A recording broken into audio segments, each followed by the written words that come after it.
Well, hello, stream.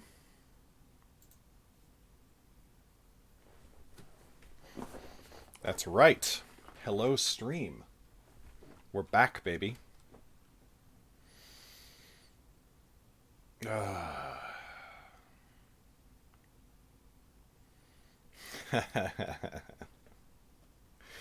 What's up, Ninja?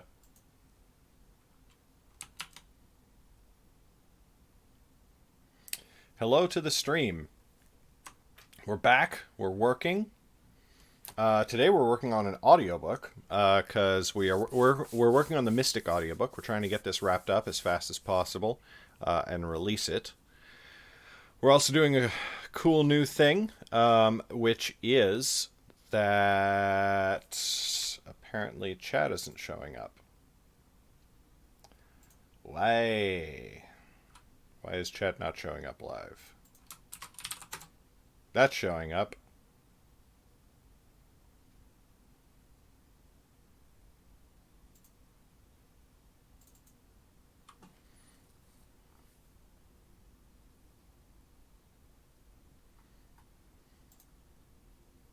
Oh, shutdown source when not visible. No.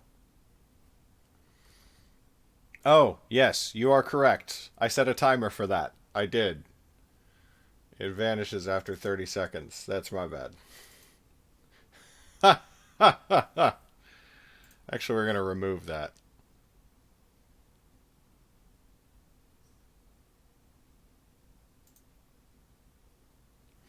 Yeah, that's what it is.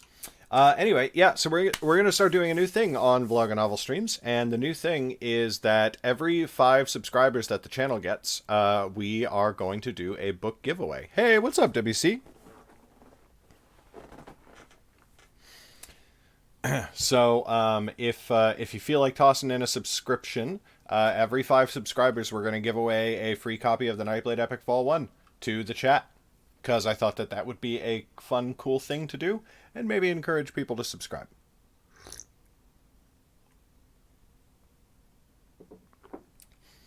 Tell your friends. Tell your spouses. Tell your friends' spouses.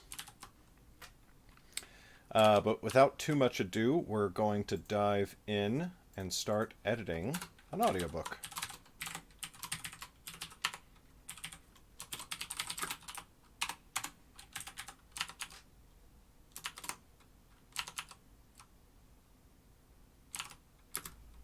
Chapter 26.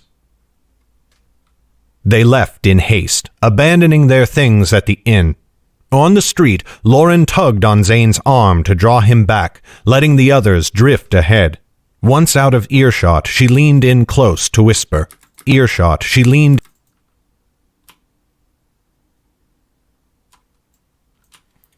Clicky, clicky, clicky, clicky.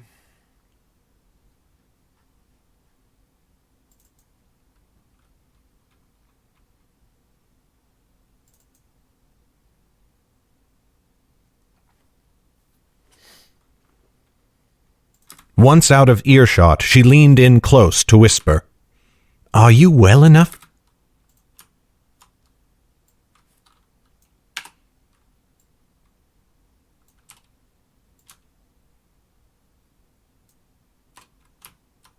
Close to whisper.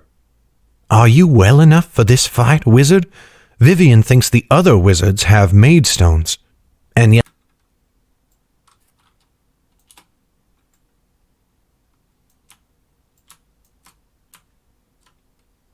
have maidstones, and yet they are not as strong as she, said Zane.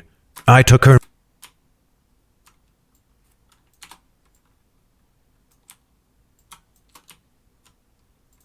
strong as she, said Zane. I took her measure upon the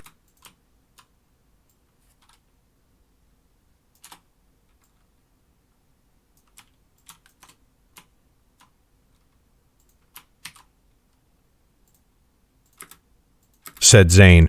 I took her measure upon the river. Had I been well, there would have been no contest to our match, and even now some remnant of the Magestones courses in my veins. I think it will prove more than enough. You... Ugly swallows.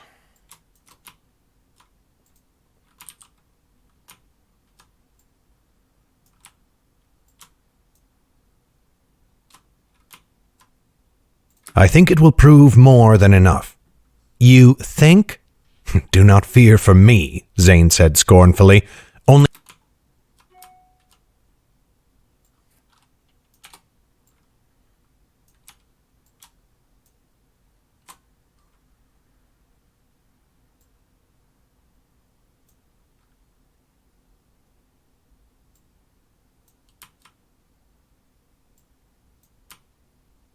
said scornfully.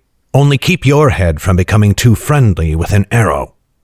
The roar Lauren had. The roar Lauren. Roar Lauren. Roar Lauren.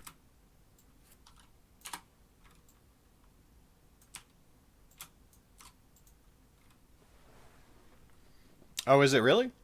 With an arrow. Huh. Let me turn it down a bit.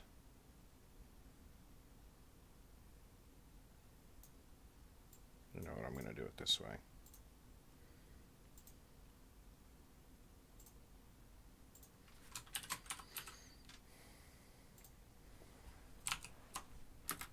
The roar Lauren.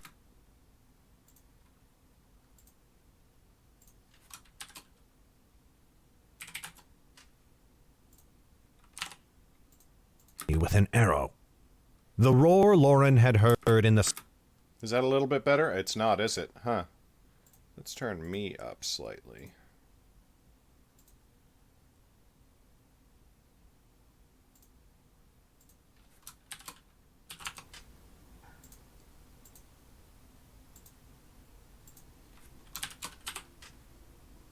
The joys of running streams. Yeah, especially because I don't know that I've ever edited an audiobook before. With an arrow. The roar Lauren... The roar... So we got some kind of audio pop here. Oh, there it is. Nope. There it is. So see that sudden jerk in the waveform there? That's not supposed to be there. So what we do with that, I think, is we delete this.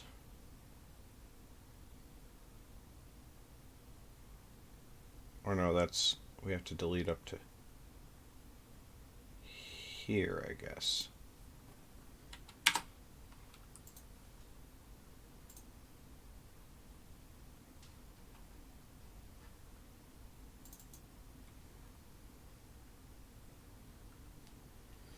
Yeah, recorded, tried that, abandoned it quickly.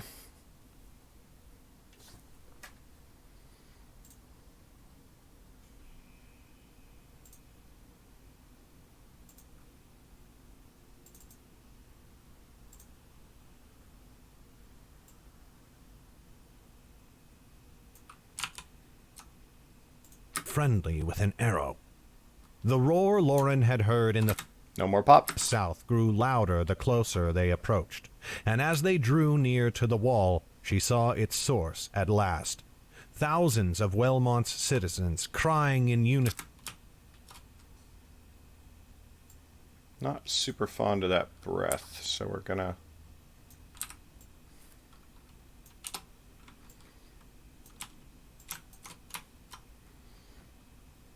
Last.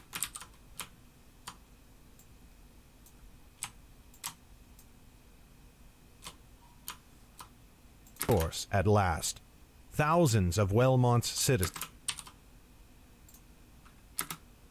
crying in unison. Wellmont's citizens crying in unison.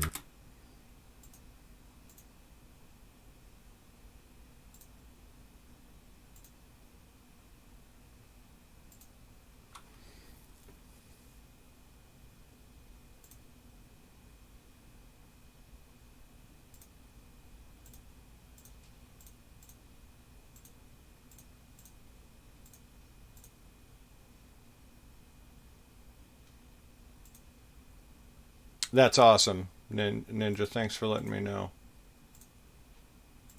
Multi-track. There. Nope, that's not the one. I guess it is this. Okay, so we'll bump the latency up a bit. Because we're getting pops even when there isn't an actual pop. Hey, what's up, Cade? Long time no see. The kids officially went back to school today. That's why I'm back, just Course. for the record. So today, I'm doing great. I'm feeling good about my life. At last, thousands of Wellmont's citizens crying in unison with hate and fear and pain and death. The sky was streaked with spears of flame, burning arrows raining upon Wellmont, sending the buildings into a blaze. You will help with the fires,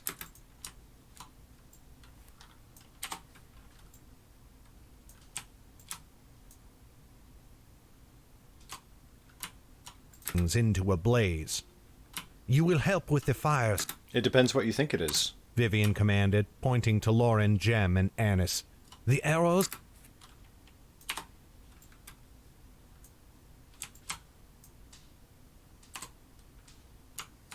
Jem and Annis.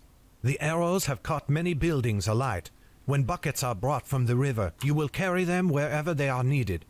Very well, said Lauren. Zane, with me.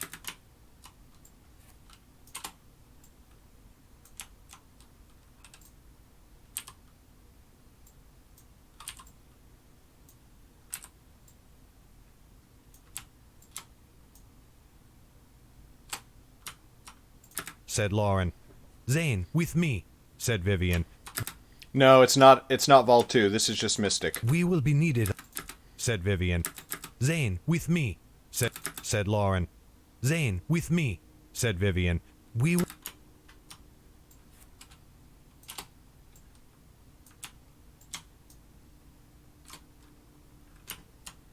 said Vivian. We will be needed on the wall. Jordell seized her arm.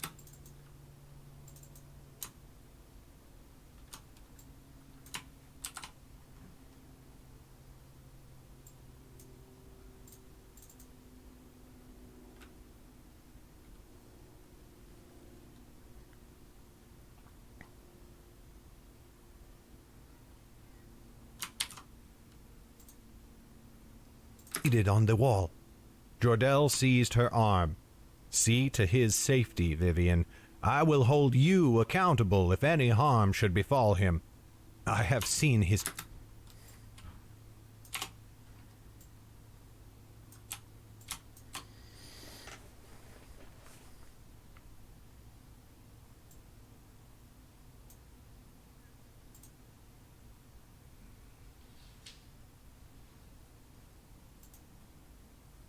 All him. I have seen his power, said Vivian. You need not...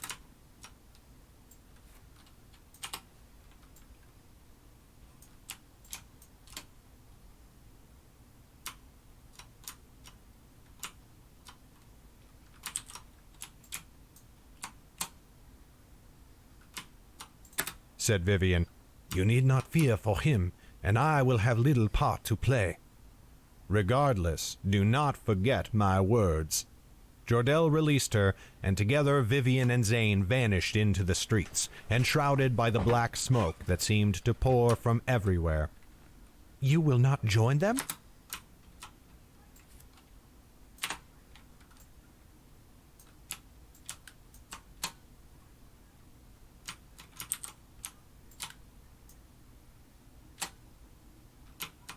Seemed to pour from everywhere.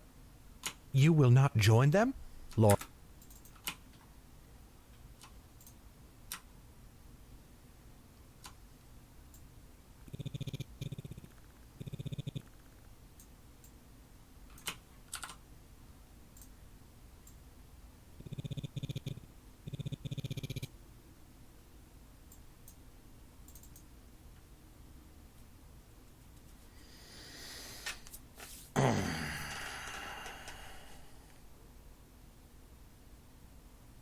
Son of a bitch. You will not join? You will not join them? Lauren asked Jordell. A wizard you might...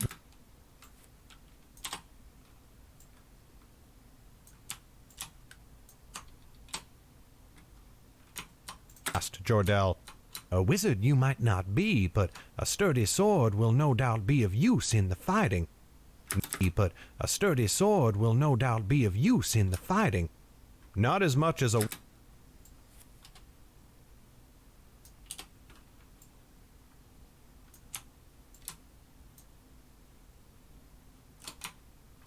no doubt be of use in the fighting. Not as much as a wary eye keeping watch on the three of you. If Zane is as powerful as Vivian claims, and as powerful as I have been led to believe, the battle will be a short matter once he takes the field. I would sooner see you...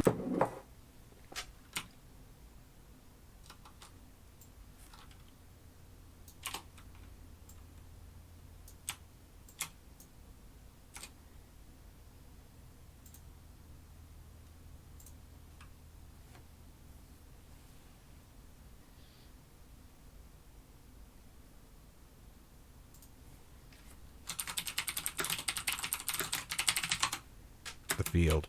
I would sooner see you through this in safety. They joined the bucket lines at...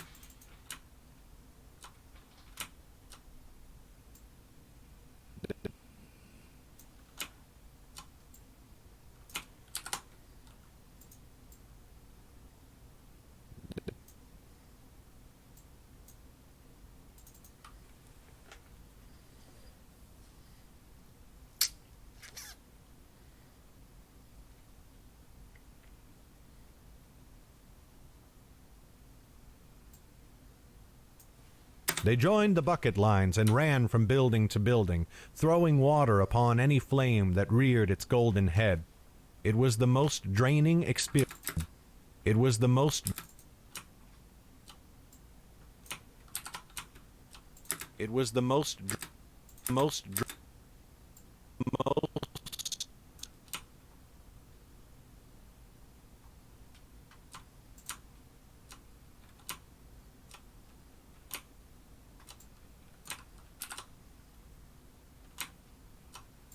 It was the most draining...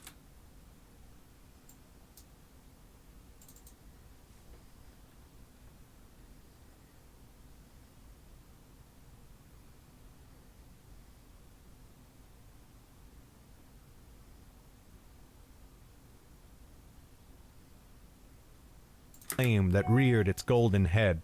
Any flame that reared its golden head. It was the most draining experience of...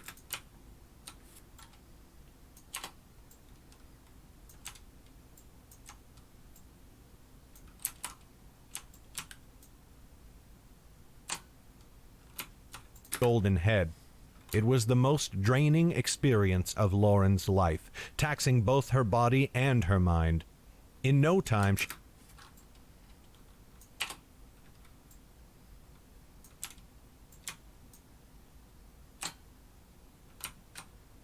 body and her mind. In no time, she panted from exertion as she lugged impossibly heavy buckets through the streets. Every few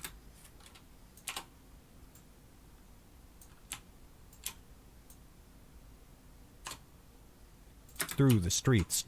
Every few moments, another flaming arrow overhead would force them all to duck. The shafts were spread so far apart that there seemed little danger of being hit. Yet Jordell directed them to hide within doorways and behind walls often, and whenever he did, a whistling would fill the air, a fresh volley to pepper the city. There was no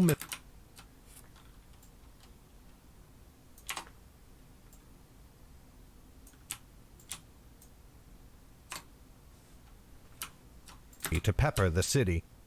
There was no mistaking the moment Zane joined the fight. Amidst the chaos, an even greater clamor arose. A tremendous swelling crackle that drowned the shouts and screams around them. Looking... Get rid of that at the beginning of the breath.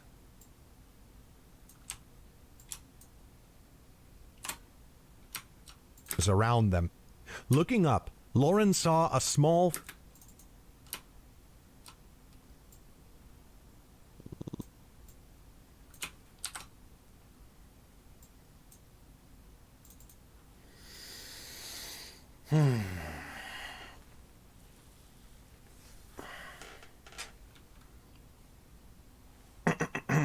up. Lauren saw a small figure crowned in a corona of light, fire and lightning.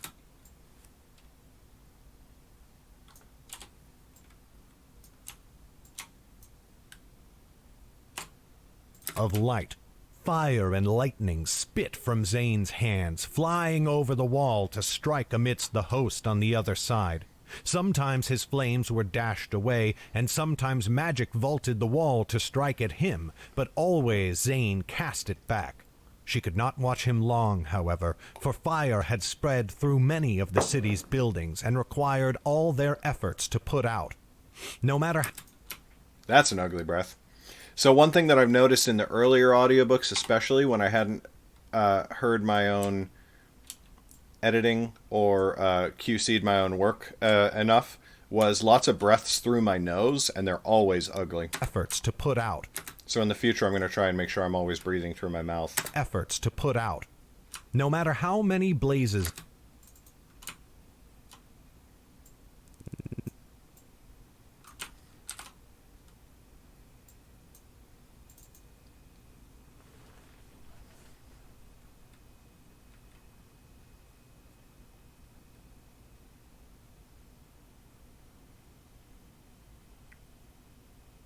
out. No matter how many blazes they doused, ever more were born. Arrows never ceased, and though sparse, they were still many. A constant...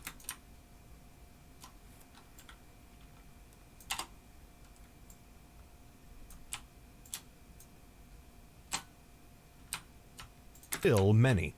A constable would seize her shoulder without warning and point her to some building.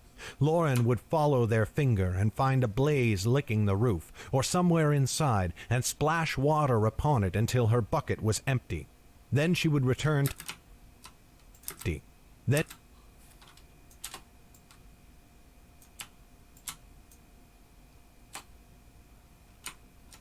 her bucket was empty.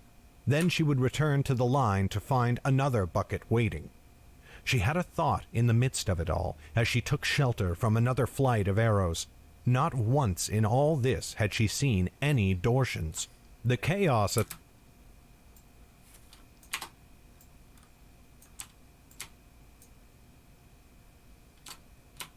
any Dortians. The chaos atop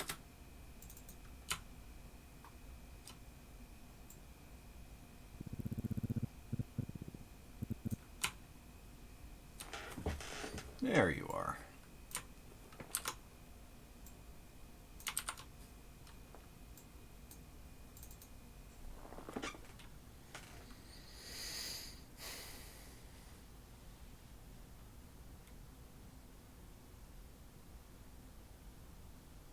portions. The chaos atop the wall was too far and too frantic to see much of anything, and no soldiers had yet breached the southern gate. Here she...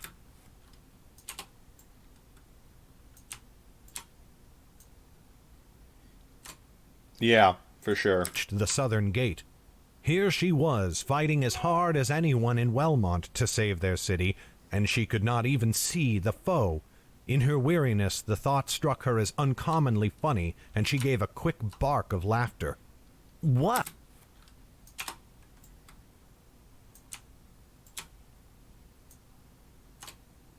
And she gave a quick bark of laughter. What? Said Jem, wheezing. Said Jem.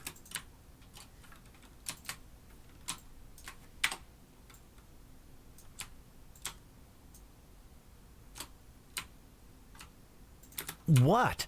Said Jem, wheezing as he leaned on his knees beside her. What could What? Big ol' throat smack. Beside her. What could possibly make you laugh in the middle of all this madness? We cannot even see...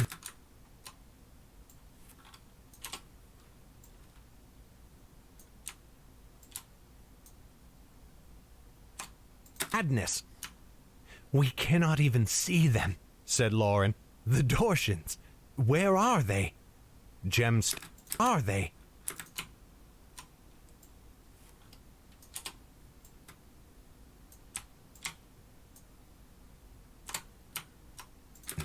Where are they? Jem stared at her, his large eyes brilliant.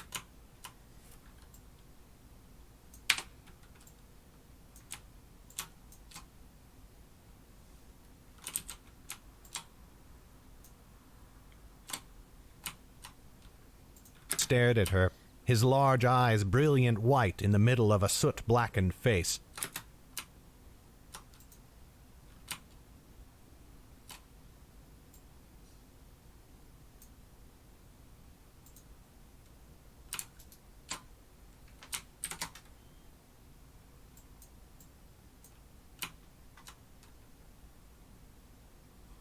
Jem stared at her, his large eyes brilliant white in the middle of a soot-blackened face.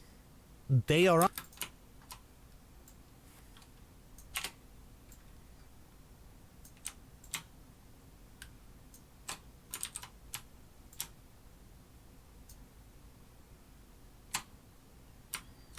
middle of a soot-blackened face. They are on the other side of the wall, you imbecile. Never mind. Another bucket. Anise? A silence followed. Ooh. Ooh, mouth smacks.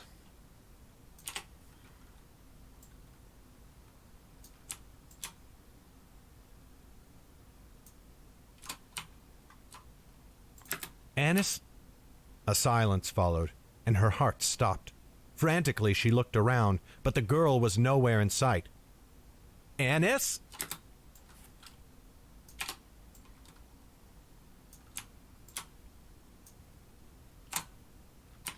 Nowhere in sight. Anise? She screamed. Her fingers grasped at Jem's threadbare shirt and pulled him close. Where is she?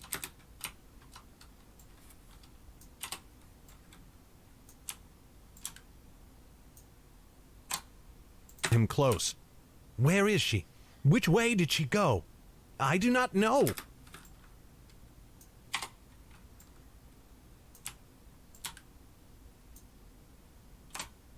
Which way did she go? I do not know, said Jem. Let go of me.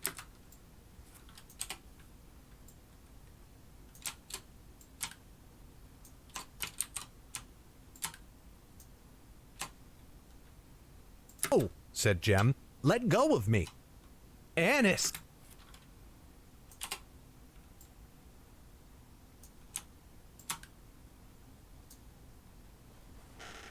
That is correct, Cade, said Jem. Let go of me. Anise! She screamed, stepping heedless into the street. Anise! Lauren!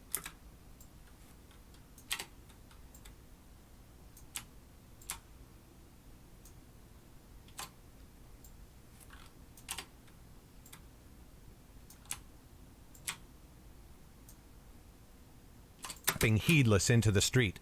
Anise! Lauren! Cried a voice.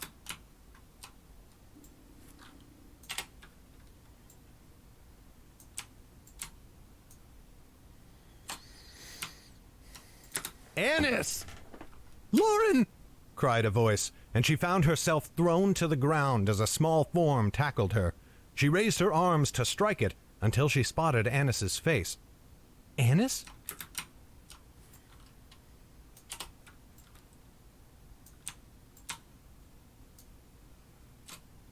At Anis's face. Anis? What are you...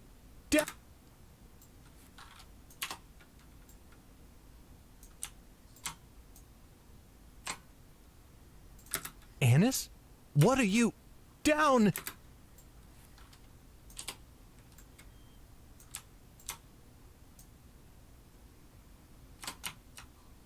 What are you... Down! She shouted, and pushed Lauren into the cobblestones.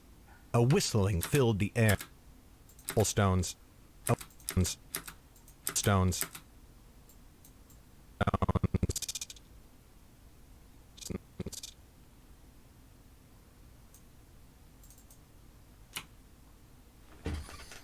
There's some smacky in here. There you are.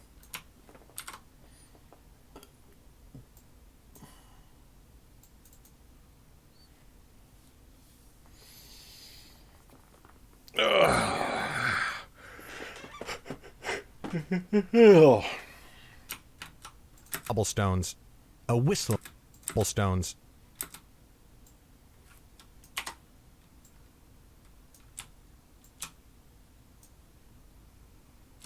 The cobblestones. A whistling filled the air, and fire arrows passed over and around. Passed over.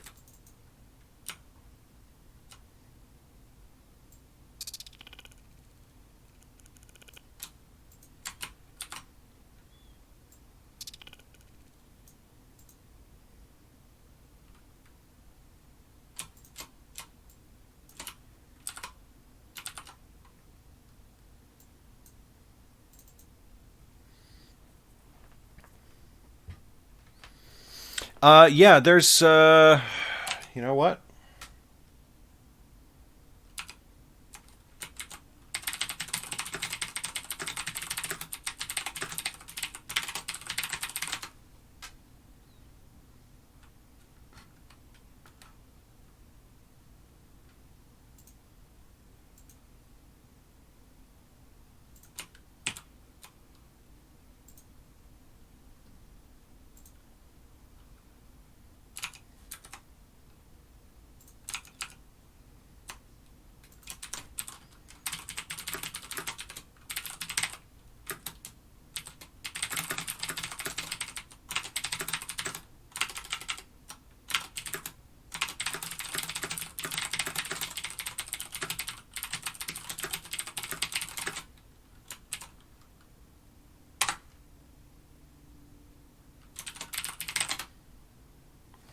There you go, Cade. I made a YouTube video about why I'm doing audiobooks and why the old one isn't there anymore.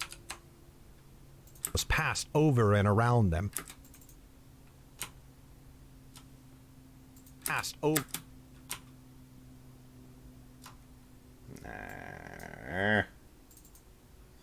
Yeah, absolutely.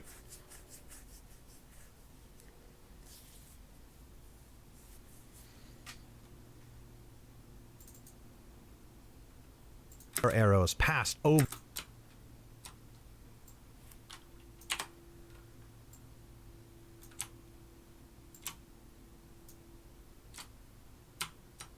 Passed over and around them, striking cobblestones and ricocheting with a sharp tones and ricocheting.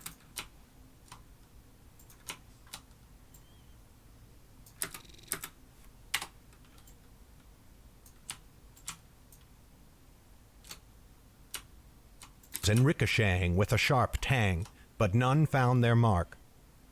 Thank you.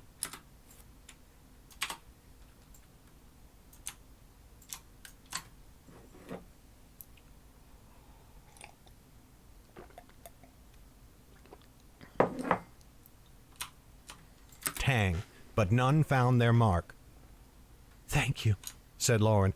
I thought we had lost you, said Lauren. I thought...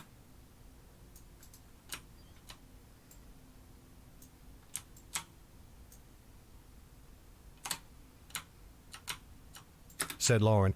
I thought we had lost you. I was searching. I thought I had lost...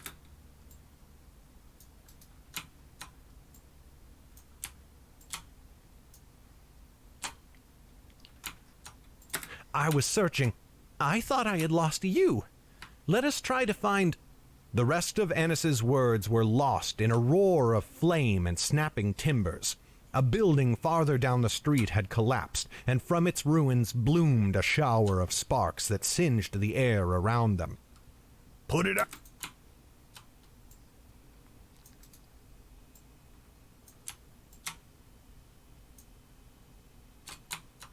Sparks that singed the air around them. Put it out! Screamed a voice nearby. Get that building!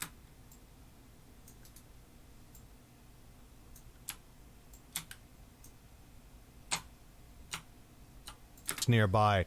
Get that building before it catches the others. Come on.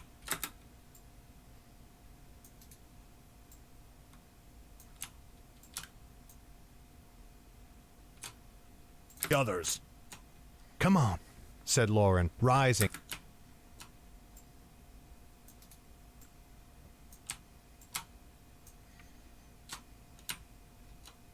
Come on, said Lauren, rising and tugging Annis to her feet.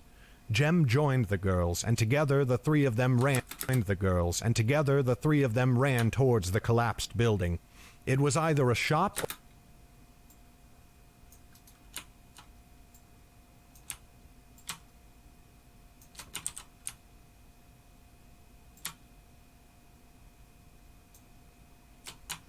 towards the collapsed building. It was either a shop or a house. Lauren could not. Lauren.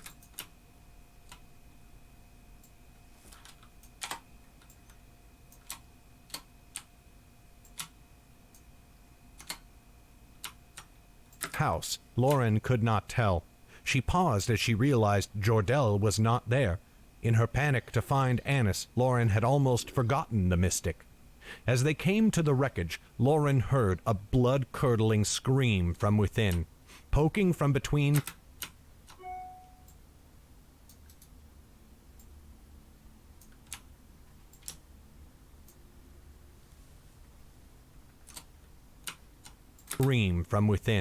Poking from between two timbers, a hand grasped at the air. Inside she could see the licking tongue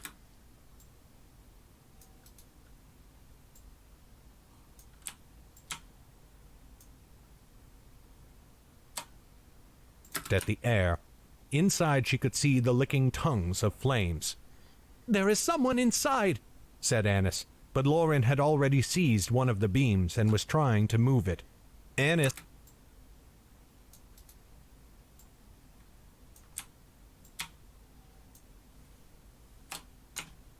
seized one of the beams and was trying to move it.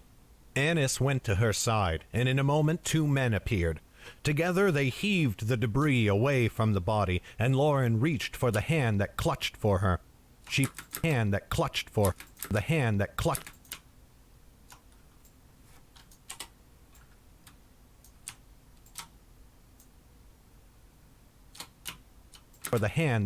for her. She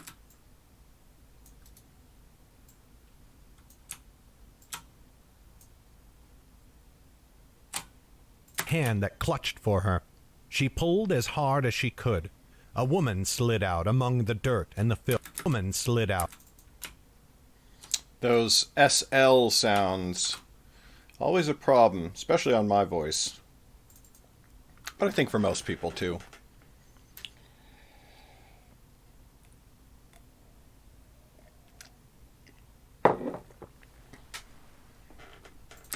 A woman slid out among the dirt and the filth, screaming still louder as she came to rest on the cobblestones. Flames had roasted her flesh like meat on a spit, and the stench made Lauren gag. The woman had been rendered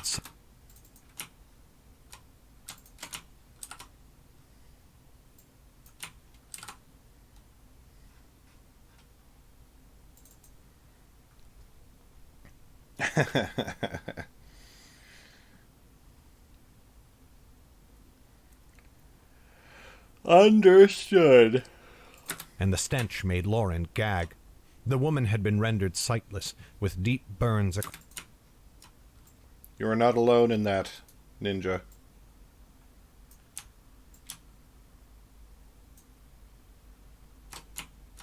Gag. The woman had been rendered sightless, with deep burns across her eyes, and every limb flailed as she screamed.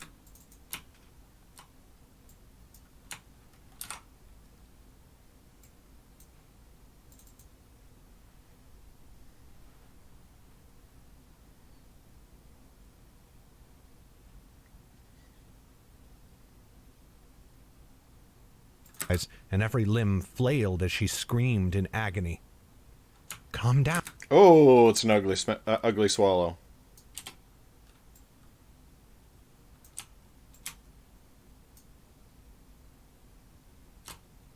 Screamed in agony. Calm down. Calm down, said Lauren, though she herself wanted to run, crying, "Help me get her."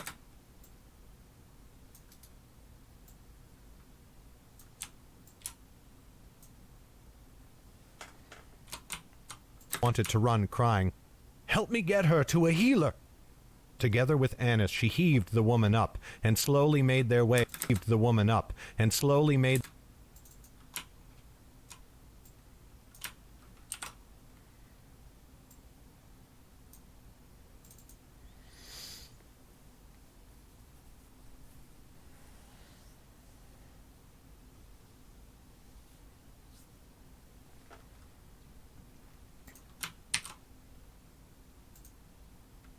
Together with Annis, she heaved the woman up and slowly heaved the woman up.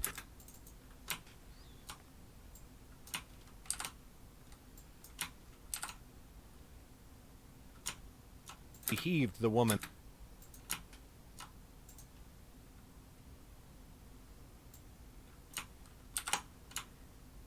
She heaved the woman up. That's better.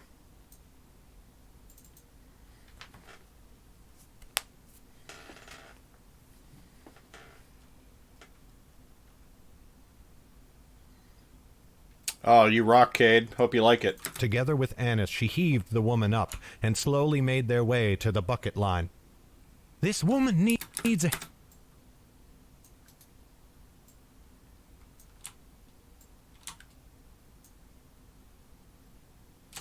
to the bucket line. This woman needs a healer, said Lauren, but no one paid any attention. A healer?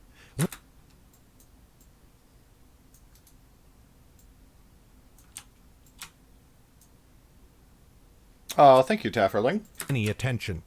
A healer? Where can I find a healer? Finally, her calls caught the attention of a constable, one of the men directing those who carried buckets. He took...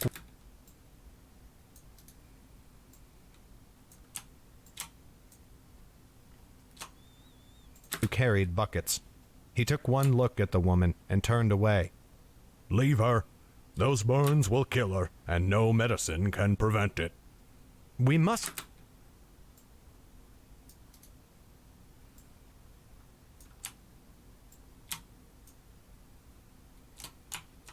medicine can prevent it. We must try, said Lauren, angry. Put your efforts towards saving the building. Try, said Lauren, angry. Put your efforts towards saving the buildings, else many more will die from the fires. The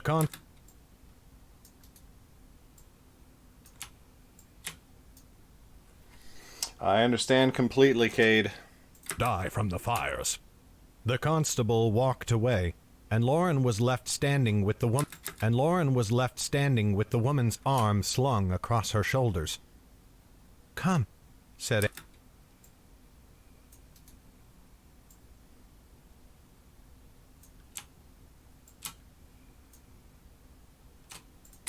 Slung across her shoulders.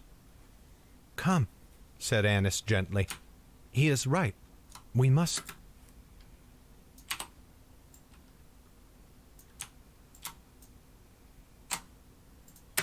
He is right. We must do as he says. Lauren wanted to argue.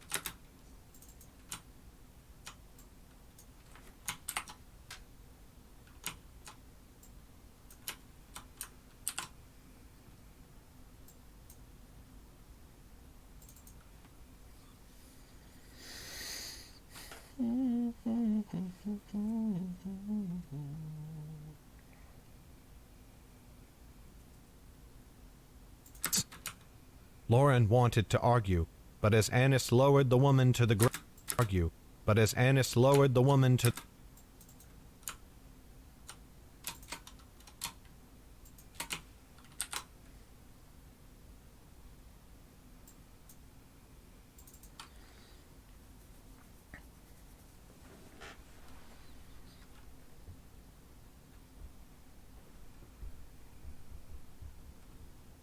as Annis lowered the woman to the ground, she had little choice but to do the same. The screams had redoubled, and she clutched hard at the...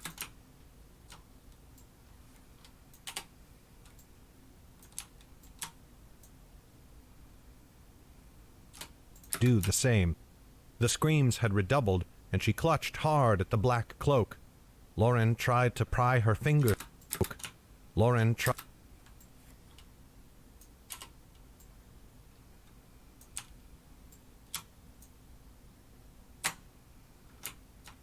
at the black cloak. Lauren tried to pry her fingers away, but the woman had a grip of iron. I am...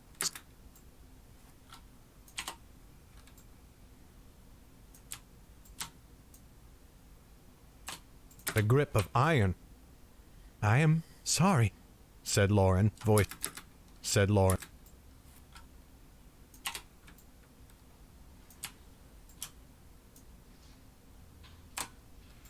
sorry, said Lauren, voice shaking.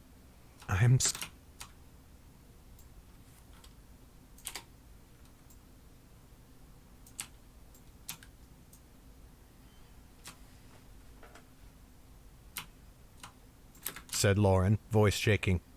I'm sorry. I'm sorry. I must go.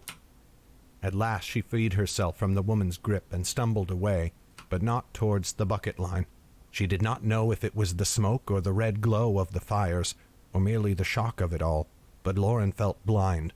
A wall reared up before her, and she crashed into it, her shoulder smarting from the impact as the ground swam up to meet her. Her throat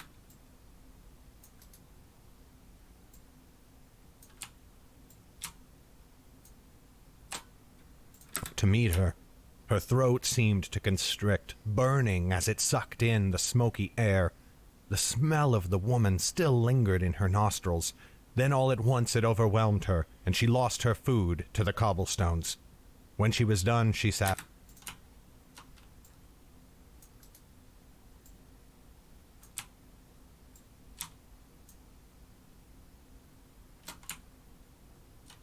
cobblestones. When she was done, she sat up and leaned against the wall. Where was Annis? She looked around, searching, and spotted the girl on the other side of the Annis. She looked around,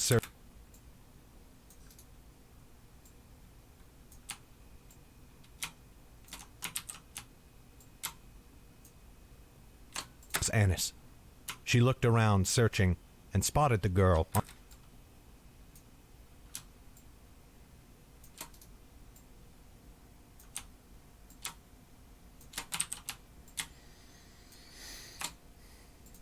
searching, and spotted the girl on the other side of the street. Annis sat of the street. Annis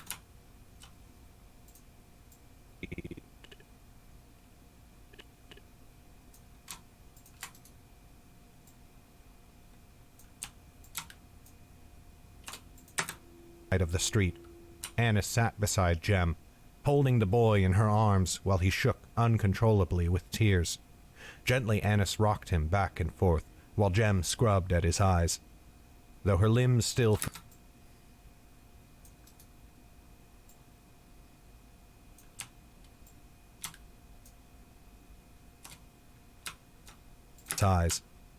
her limbs still felt weak, Lauren forced herself to rise and go to them.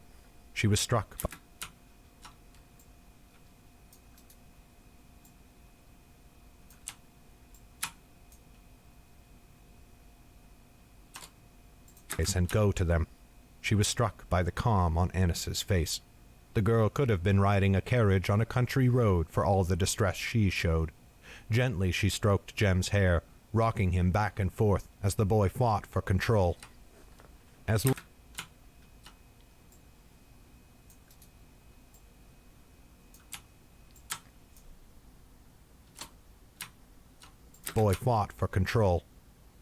As Lauren approached, Annis looked up at her.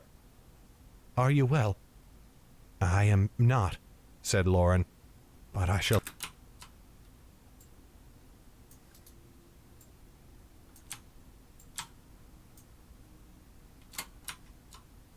Not, said Lauren, but I shall have to pretend.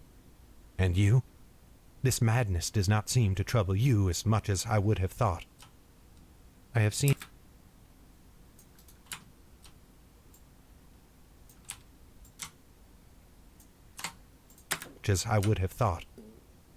I have seen death before. Annis shrugged.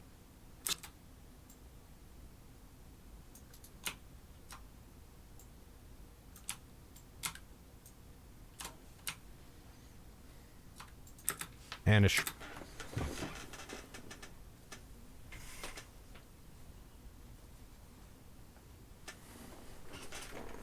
shrugged. Sometimes much worse than this. Lauren wondered at that, for the image of the burned woman would not leave her mind. But then she thought of Damaris and what Annis had said when they escaped, how she had seen her mother kill before, in many terrible ways. Lauren shuddered. Can you...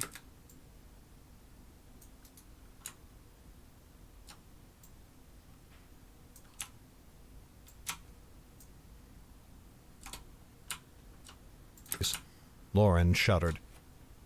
Can you go on, Jim? She said.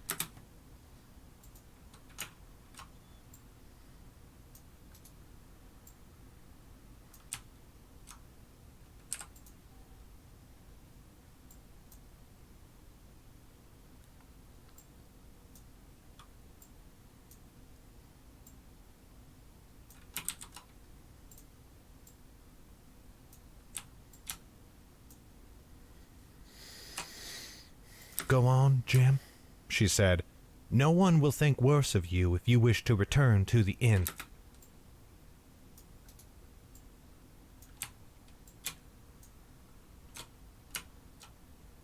She said, no one will think worse of you if you wish to return to the inn.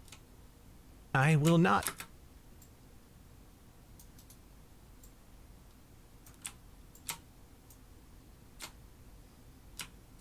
Turn to the inn. I will not leave you here in this not leave.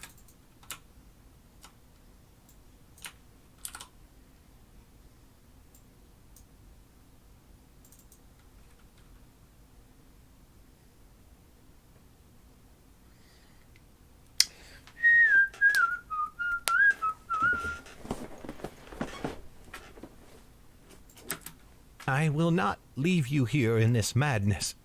Not leave you here.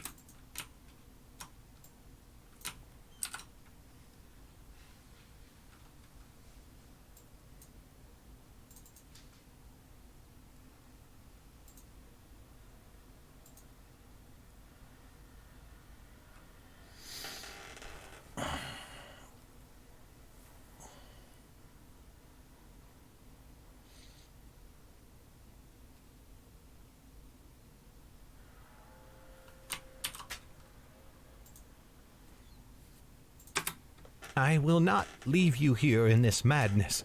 Jem's voice was brave, even as his tears continued to flow. I only...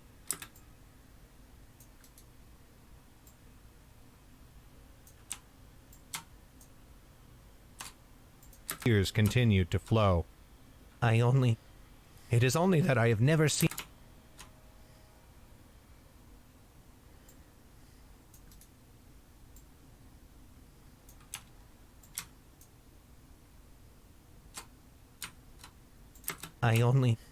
It is only that I have never seen such things before.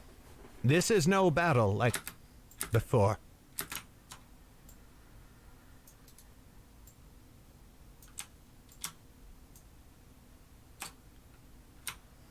Such things before.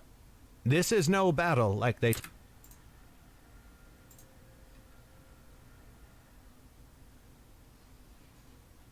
tell of in stories. Battles rarely are, said Annis, still holding him tight. Still holding him tight.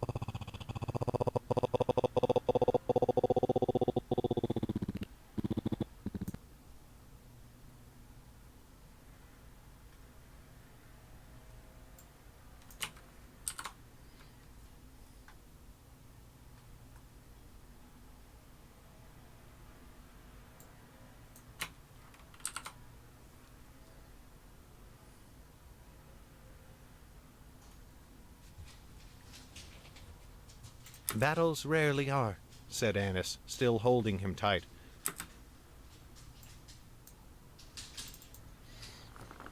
Oh, Predator impression?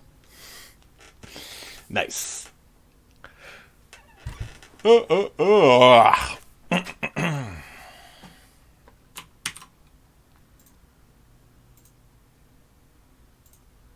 Still holding him tight. Send your mind...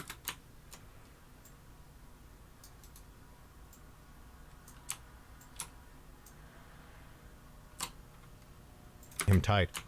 Send your mind from here. Think of a day.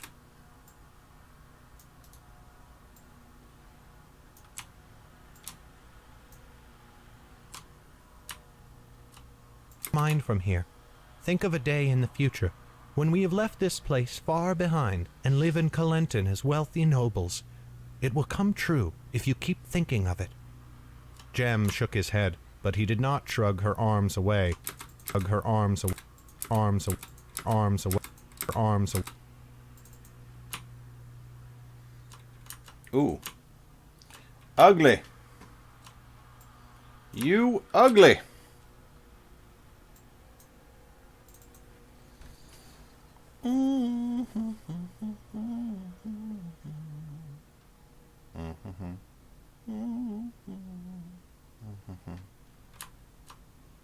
Jem shook his head, but he did not shrug her arms away.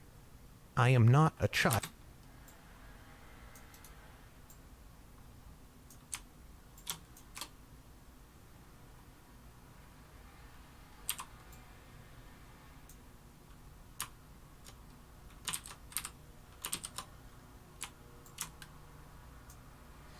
Wordwin!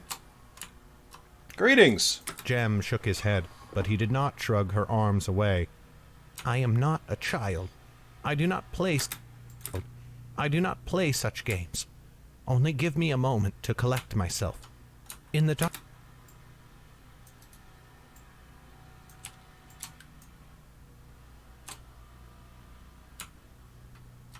Child. I do not play... Not a child. Child.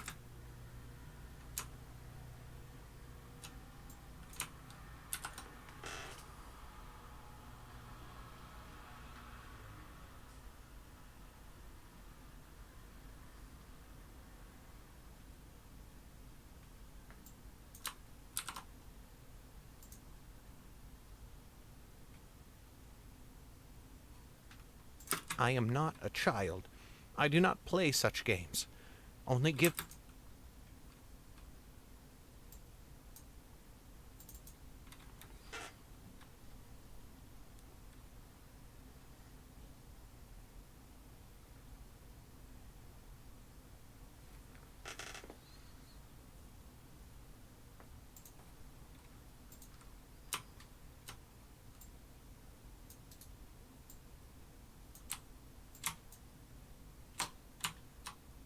play such games.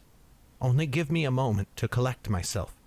In the darkness under the river, you told me to do the same thing, said Annis.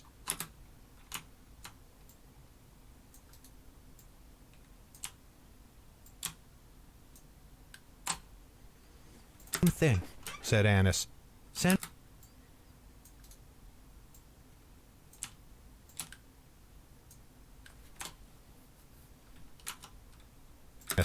Send your mind somewhere more pleasant, and keep breathing. That calmed him. Jem sucked in a deep gulp of air and slowly released it. A few more times.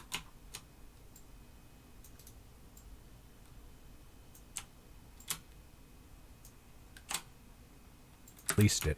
A few more times, and at last he scrubbed at his eyes with the back of his hand. Then, with Lauren's help, he rose. Very well.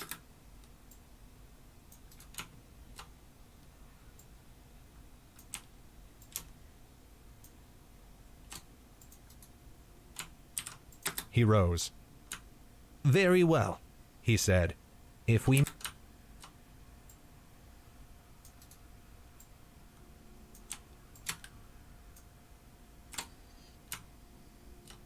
He said. If we mean to return to this chaos, let us do it now. Chaos, let us do it now. Before one of you loses chaos, let us do it.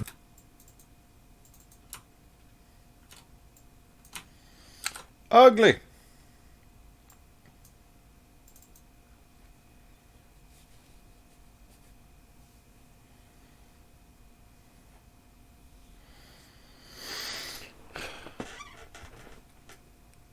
To this chaos, let us do it now, before one of you loses your nerve. Lauren gave him a gentle smile, and he returned it. Then she led them back to the bucket line, and soon they plunged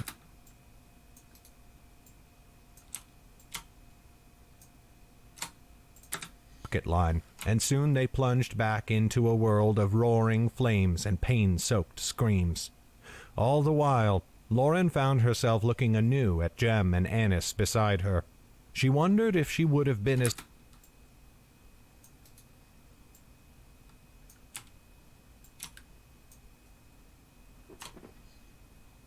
beside her.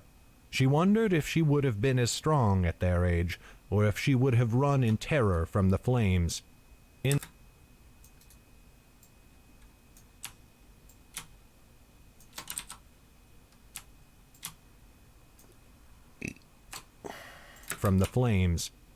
the birchwood, under the sway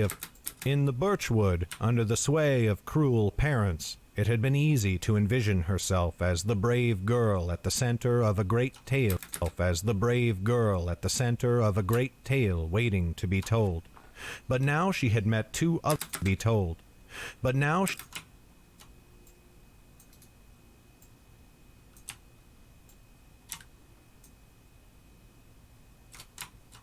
to be told.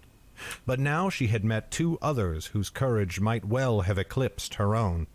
Were they exceptional, as she had imagined herself, or did they only answer the call of circumstance? The thought weighed heavily on her mind as they kept running, dousing, and running again. And then running again. Again.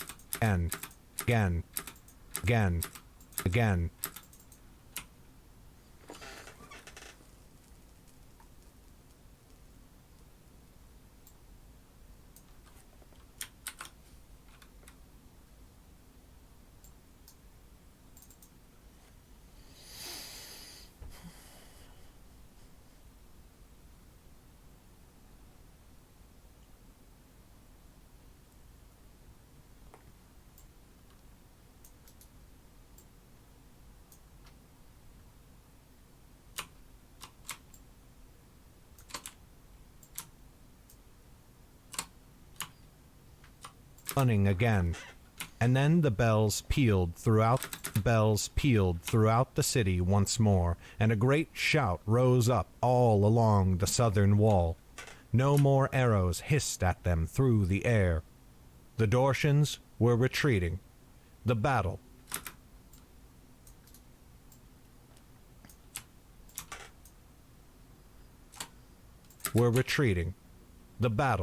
was over.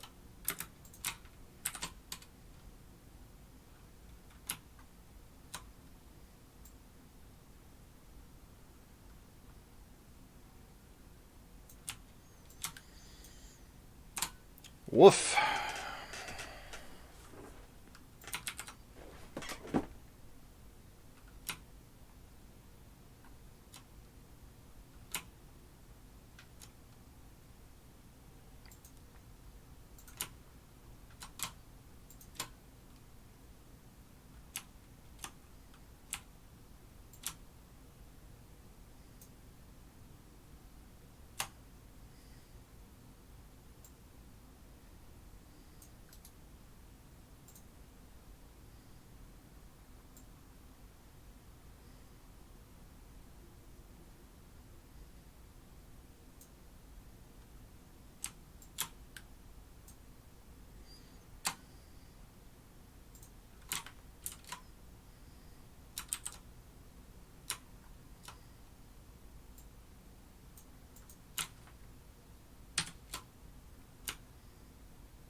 Hey, what's up, Erica? I don't know. I haven't been on for a really long time, so Twitch and other platforms might not be letting everybody know to the best of their ability. Okay, chapter 26 done.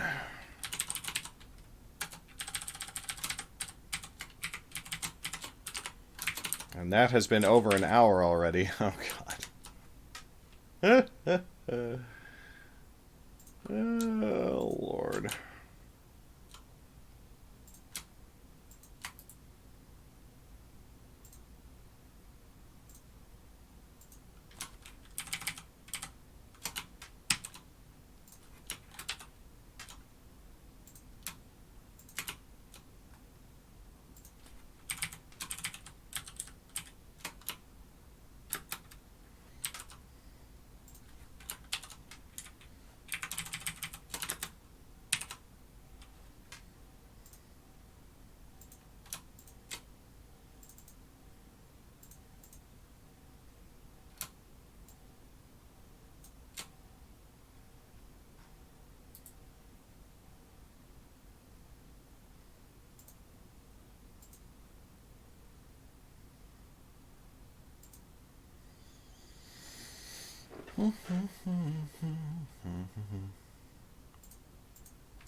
$33,405.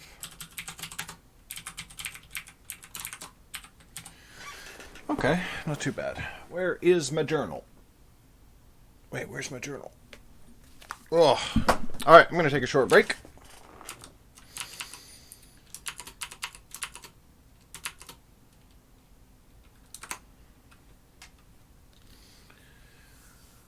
Oh.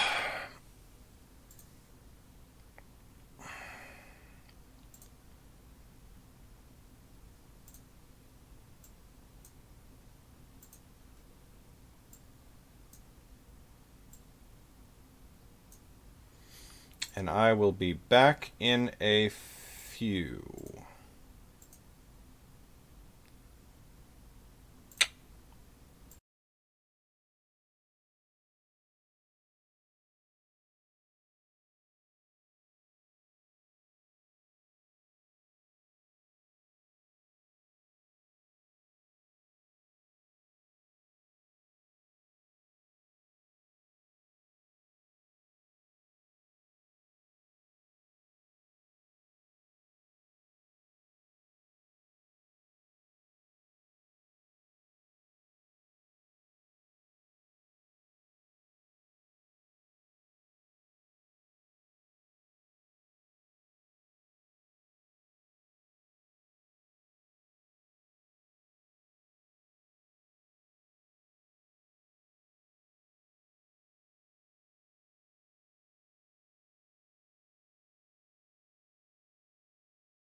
Hey, we're back.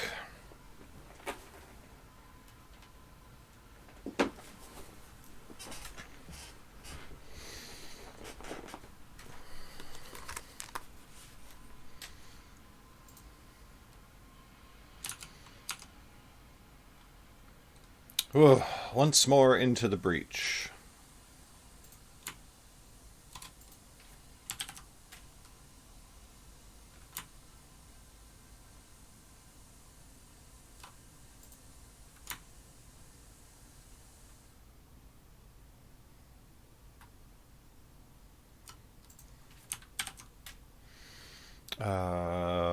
Shoot, we have to do that on the other computer, don't we? Okay, I guess we go to chapter 27.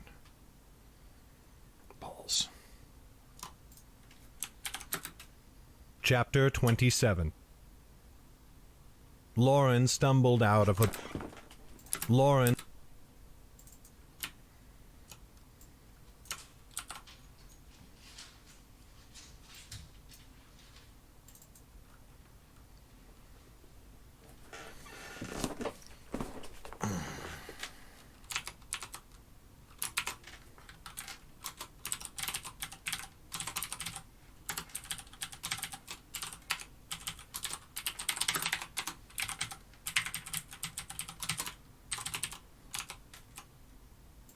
Lauren stumbled out of a building, her last fire doused. Steam rose, pulled out of a building, her...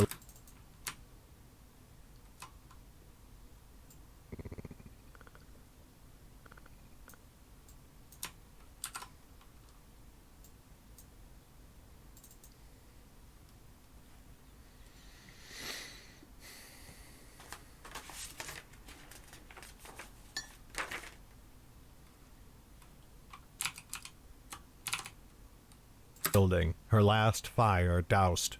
Steam rose all...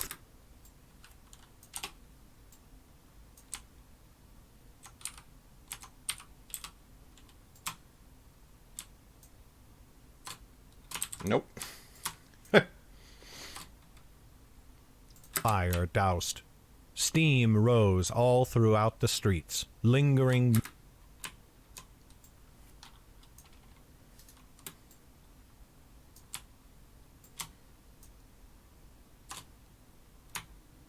the streets, lingering misty remnants of the small inglorious fight. Small inglorious...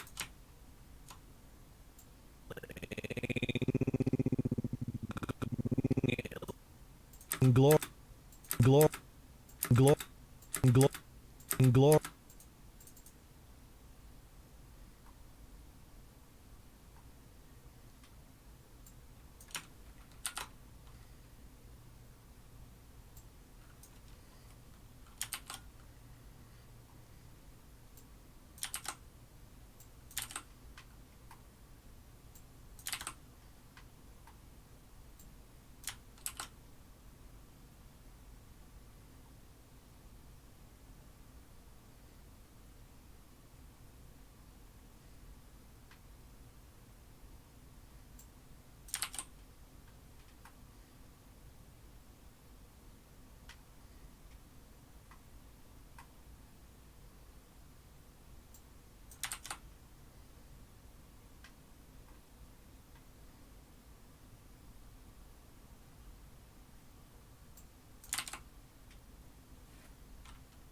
remnants of the small inglorious...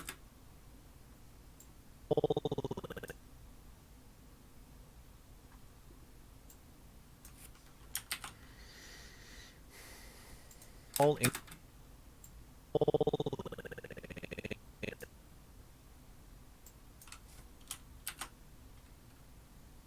Small inglorious...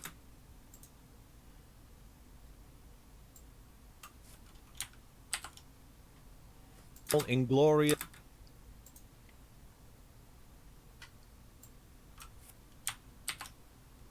Small inglorious fight.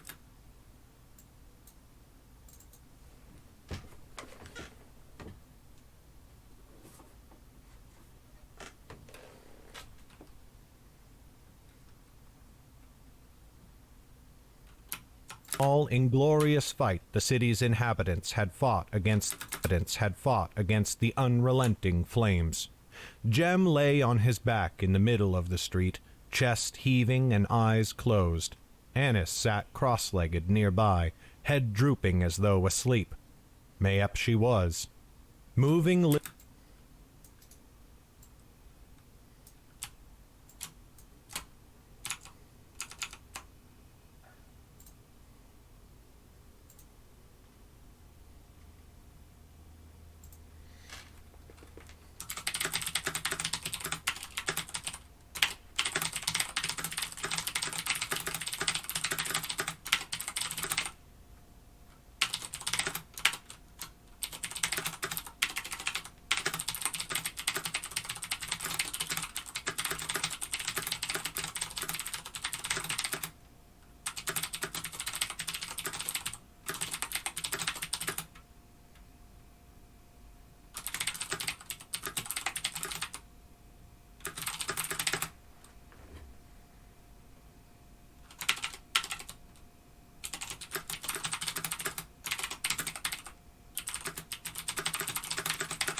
Well, I actually have it easy, Erica. I learned how to edit when I was my first, well, kind of my first job out of high school was a sound editor. So I came into this already knowing what I was doing. Like for me, it's I was a professional sound editor for 4 years. So that's like cover art, right? Like If you're a trained artist and you've gone to school for it, you're a professional, other people have hired you to do art, sure, do your own cover art. But if that's not the case, you shouldn't be doing your own cover art, right? And I think this is the same thing. Like, I wouldn't necessarily teach myself how to edit because I don't think that I could be. I don't think that I could become. Well, maybe I could because I've taught other people how to edit. Anyway, you get the idea. She was. Moving listlessly, Lauren went listlessly. Lauren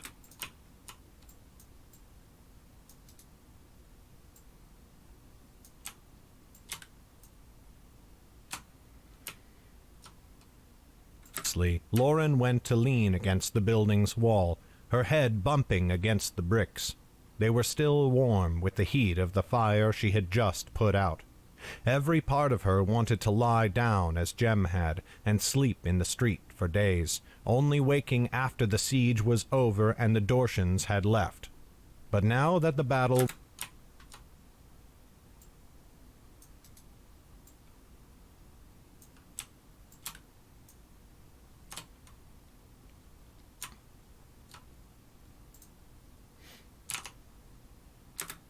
had left.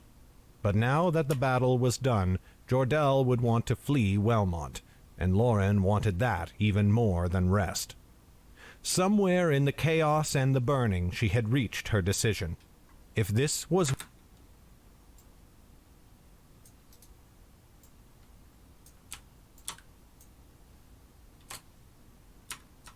decision. If this was war, she wanted no part of it. She wanted no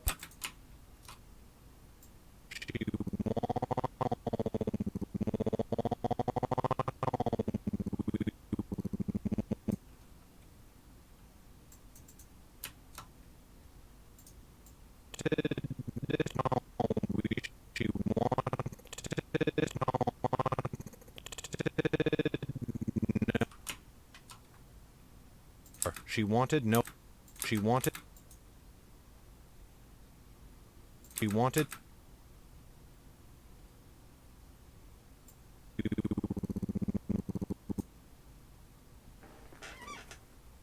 Where are you, motherfucker? Hey, thanks for the follow, Mad Splicer. Did that show up as an alert?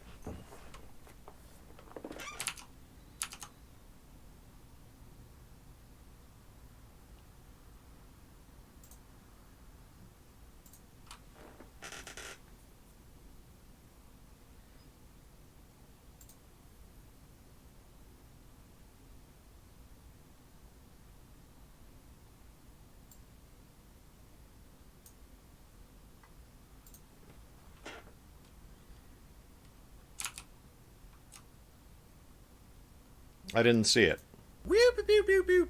Oh, it does. Okay. Oh, what the hell?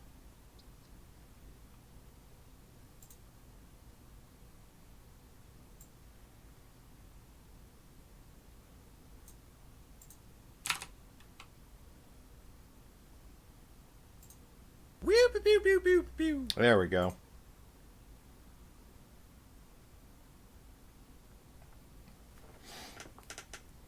Thanks for the follow, Tafferling. I am. I just didn't. I didn't have the screen window open because I don't have a dual screen setup anymore. So I wasn't sure if it was showing up on the stream like it's supposed to.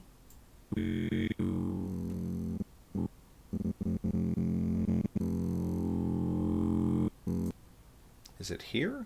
Is it that? That doesn't seem right.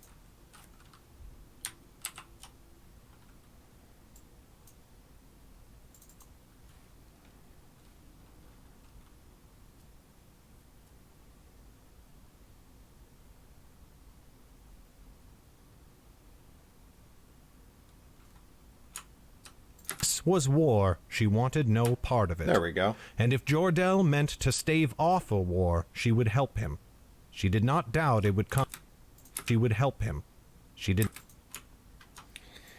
Yeah, I've been dual monitor for a long time, but right now this computer, I had to stick one of my monitors in the sound recording booth. So, and my computer doesn't have another port that I can set up easily. Blah blah blah blah. and if Jordell meant to stave off a war, she would help him. She did not doubt it would come to killing in the end. The mystic seemed prone to such. But he had promised her she would have no part in violence. If he would teach her the ways of shadow and secrecy.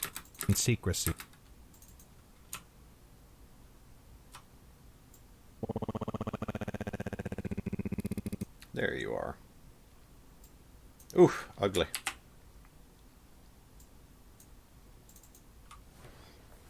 The joys of computers indeed.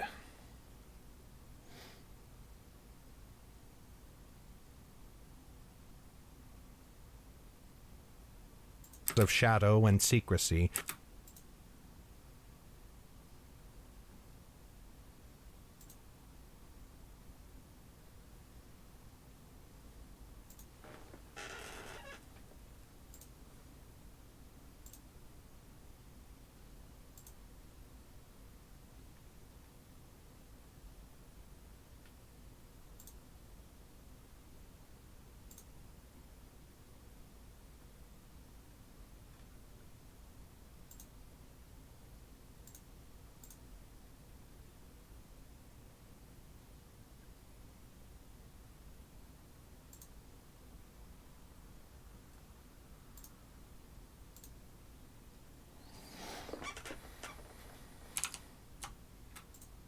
Of shadow and secrecy, and could guarantee the safety of Jem and Annis, then she would help him, if it gave even a small hope of stopping more battles like this one. She heard hasty, urgent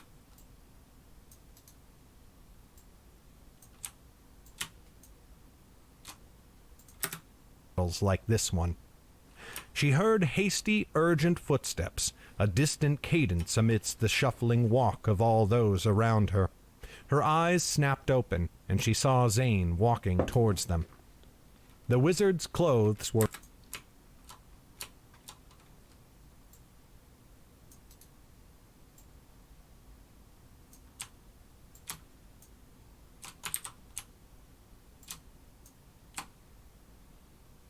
walking towards them. The wizard's clothes were a mess, and his hair stuck out in all directions. One of his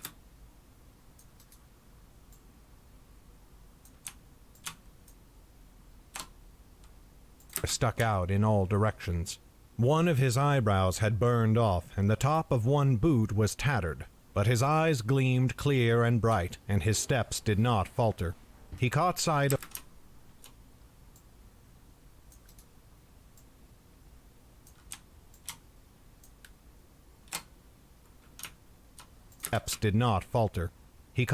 of Lauren leaning against the wall, and his eyes darted nervously around. "There you are. Where is the mystic?" Vivian left.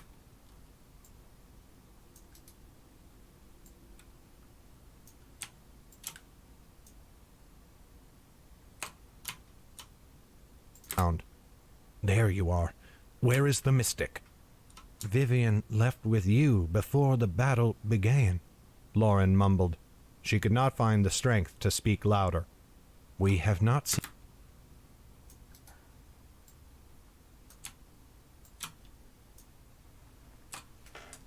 Speak louder. We have not seen her since. Not the woman, Zane's since.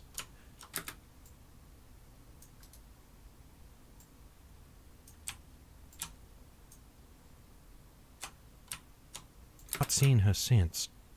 Not the woman, Zane said. I left her behind.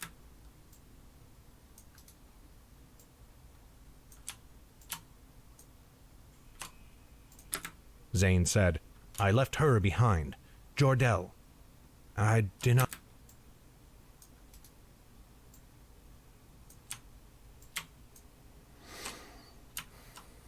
Jordell. I do not know. We lost him somewhere in the chaos. He must be nearby. Let us hope not, said Zane. Come, it is time for us...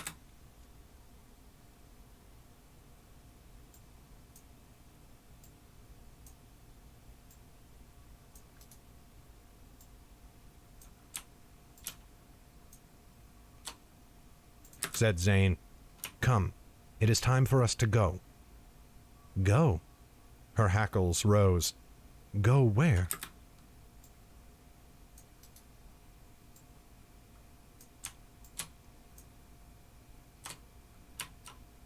Rose.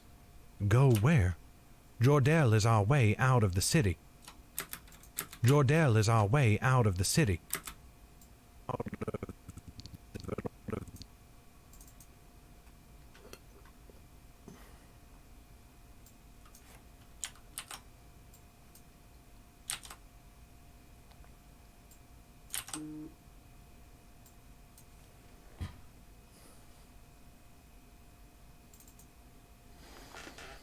Yeah.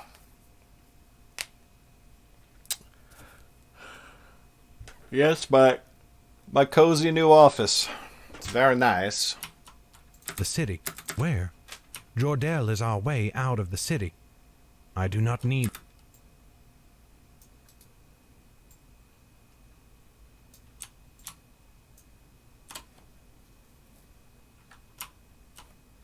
Jordell is our way out of the city. I do not need him. Zane spoke quick and harsh. He looked to Annis in the street. Girl, do you still...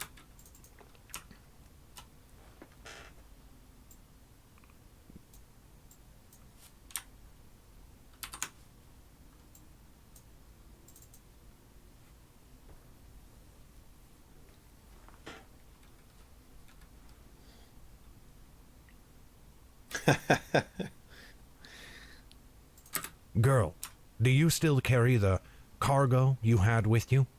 Annis looked up at...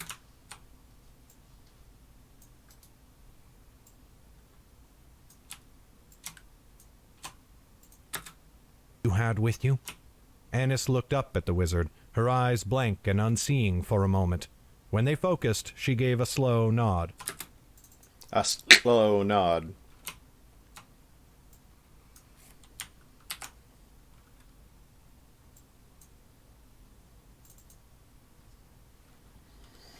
Same old Bode. Same Bode time, same Bode channel.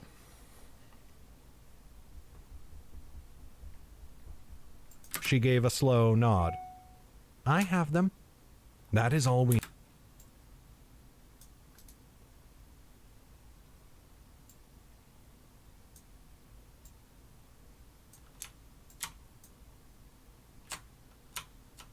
I have them.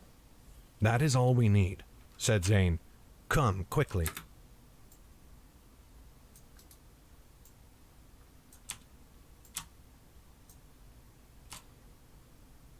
Said Zane. Come, quickly, before those meddlers can find us. You said...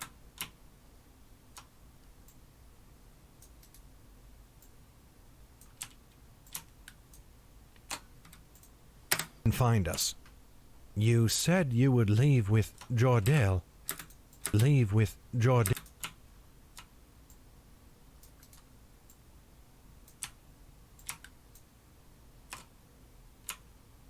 Would leave with Jordell, said Lauren.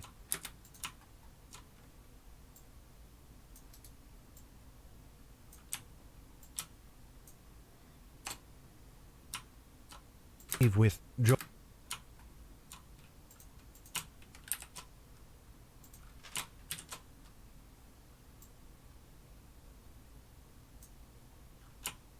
Leave with Jordell, said Lauren. The wizard was Lauren. The wizard was worrying her, and that seemed to give her strength. She pushed off from the wall and stood facing him, feet spread, hands at her sides.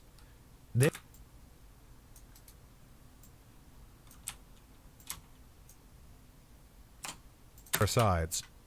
There was no lie in your voice this morning, wizard, and do not tell me there was. You have no skill for deception. You meant to follow Jordell.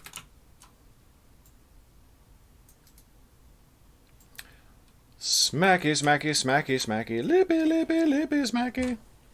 For deception. You meant to follow Jordell, and now I have decided to do the same. Then you are a...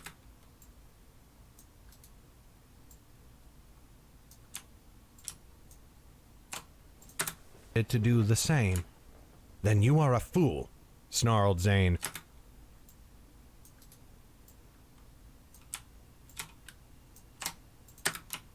Are a fool, snarled Zane.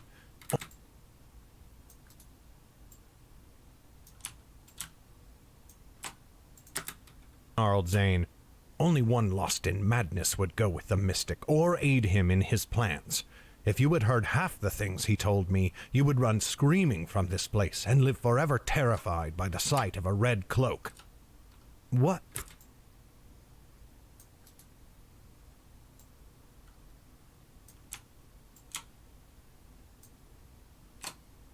Of a red cloak. What things? Said Lauren. You pledged to tell.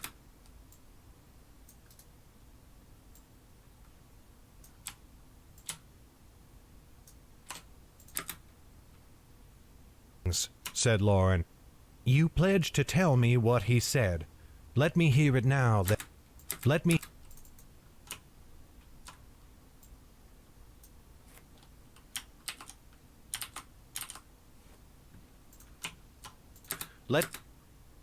Ooh.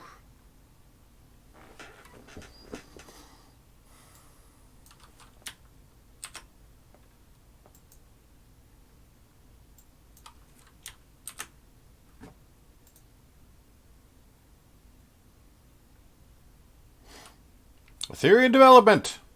Nani?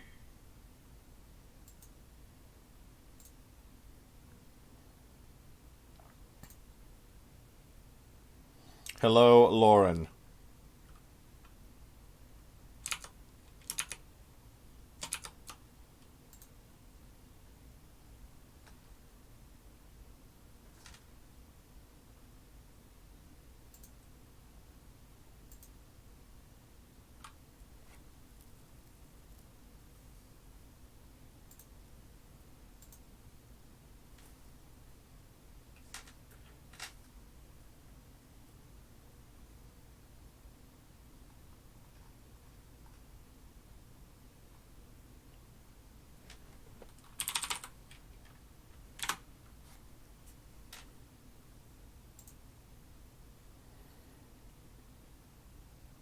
Nani?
Said. Let me hear it now.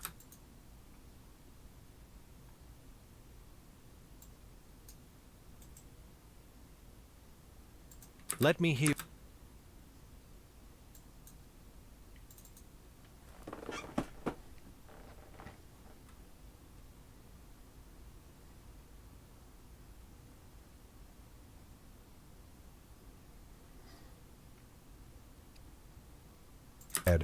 Let me hear it now, then, if you are determined to run. Said. Let me hear it now, then. Pledge to tell me what he said. Let me hear it now, then, if you are determined to run off and leave him. We all will.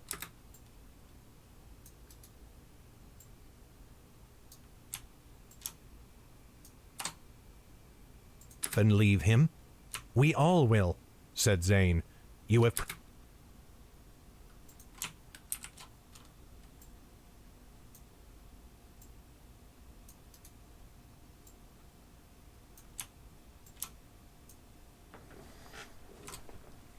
Awesome, Mad Splicer.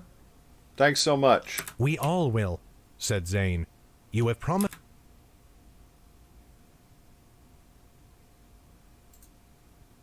Zane, you have promised a half share of something, and I will have it.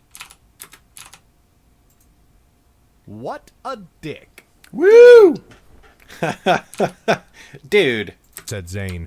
You have promised a half share of something, and I will have it. Not a... Thank you so much for the sub. Lauren, you absolutely rock. And I will have it. Not until we reach your contact, said Lauren angrily. And just a reminder, we get to 5 subs. I'm doing a giveaway. That'll be the best odds of any giveaway I've ever done since I started writing books. 20% chance to win. Till we reach your contact, said Lauren angrily, as I have told you again.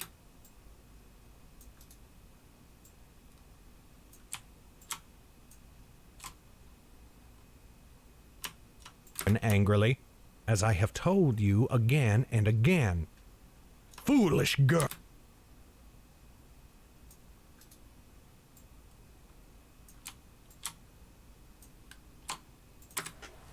And again. Foolish girl, Zane shouted, making Lauren jump. Do you not...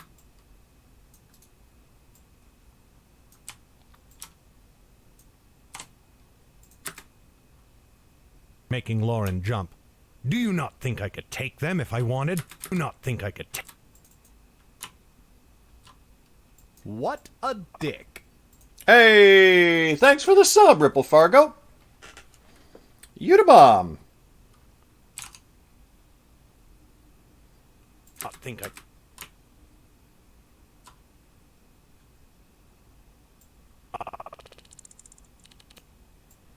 I... That should bump us to 4 subscribers. Why is my counter not updating?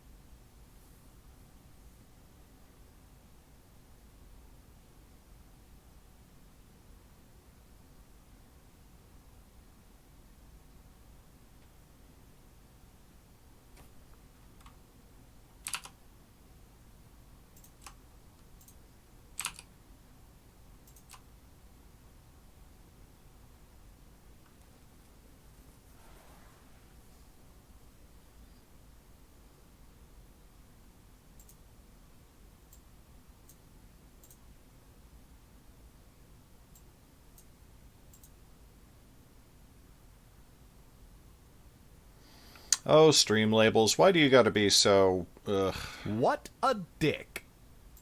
Wait, what? Is that the one? Did we do it? Reddit?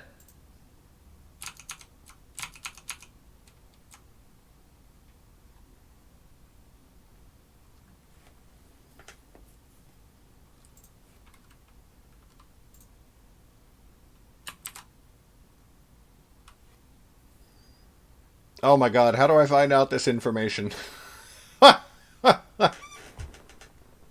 Hey, we did it!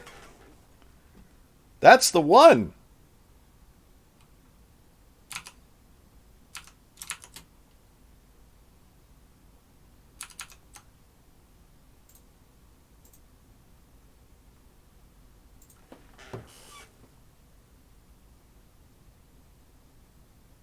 Alright, how do we... Oh god, I don't even know. Streaming is so much fun, isn't it?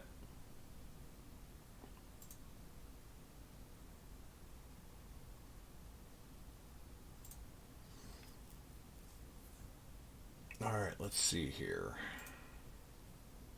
Subscriber giveaway.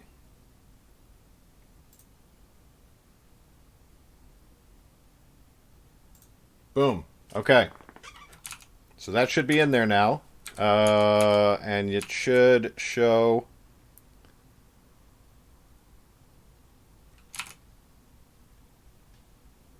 If you're in there and you're if you're in chat and you're a subscriber, you just type !raffle And there's probably a way to change that for the record, but I don't know what it is.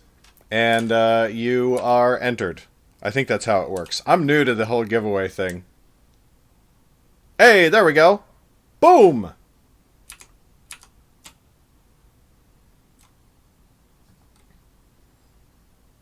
Y'all rock, and thank you so much for the subs.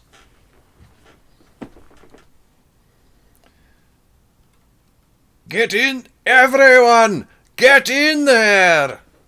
Everyone, get in there!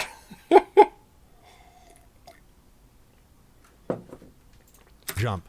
Do you not think I could take them if I wanted? I pledged an...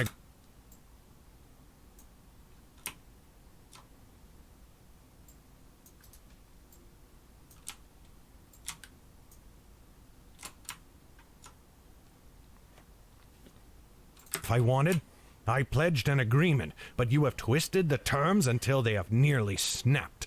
With a single word I could have what is mine. Mayhap I shall. His eyes glowed.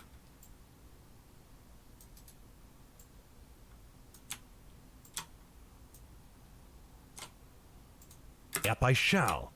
His eyes glowed white as he whispered. With a twist of his hand, a gust of wind slammed into Annis. Slammed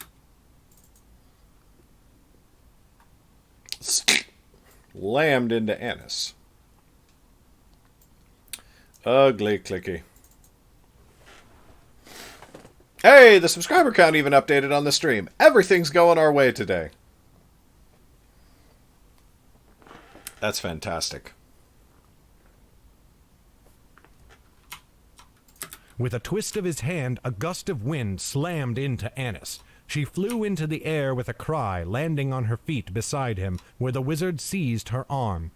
Lauren rushed forwards, but paused.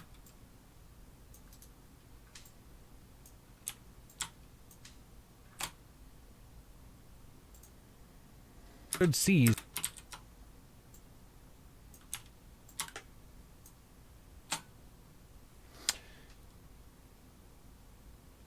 Hey Google, set an alarm for 2 o'clock.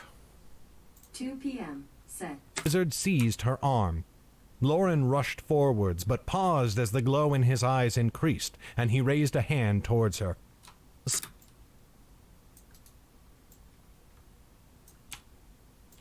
Everything's coming up Millhouse. I honestly have no idea what that expression even means.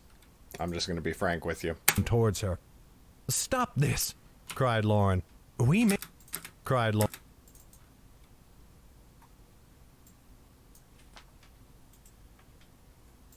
Cried Lauren.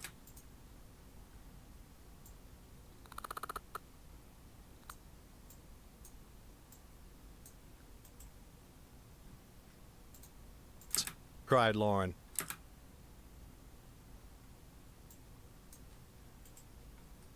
Lauren. We...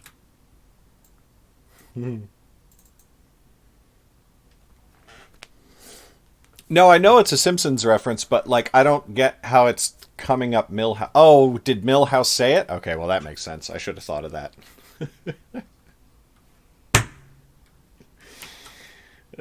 Stop this! Cried Lauren. We made a deal.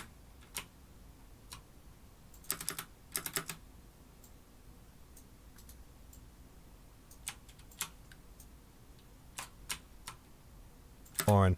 We made a deal. Have you no honor? You speak to me of honor when you would deny me my due? Said Zane. Now, will you... Said Zane.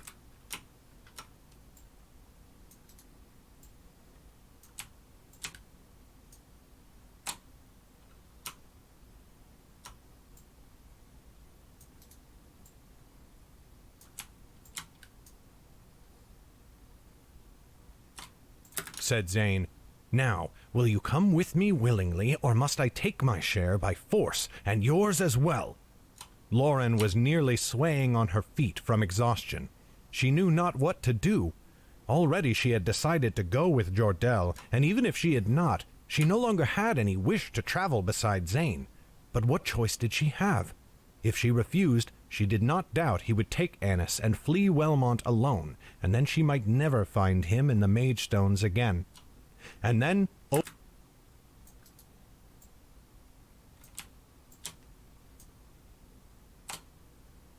stones again. And then, over Zane's shoulder and far down the street, Lauren saw a... And then, over...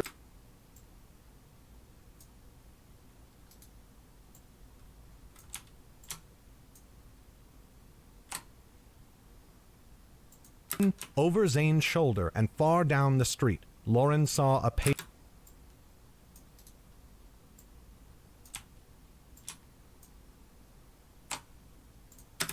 the street, Lauren saw a pale figure in a red cloak. Her hair was still a mess and her shoulders slumped, but still she walked with her head held high. Vivian!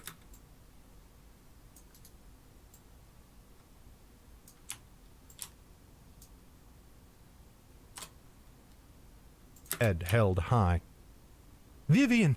Cried Lauren. Help!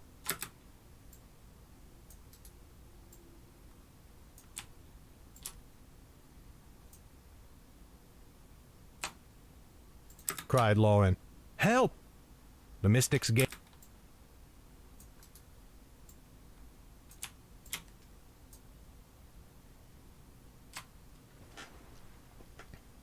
Help!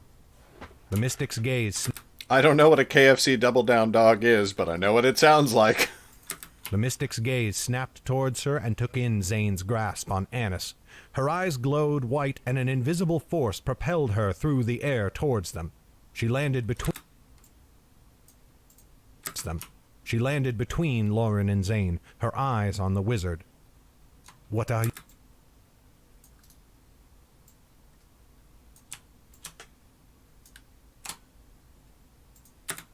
The wizard. What are you doing, Zane? Said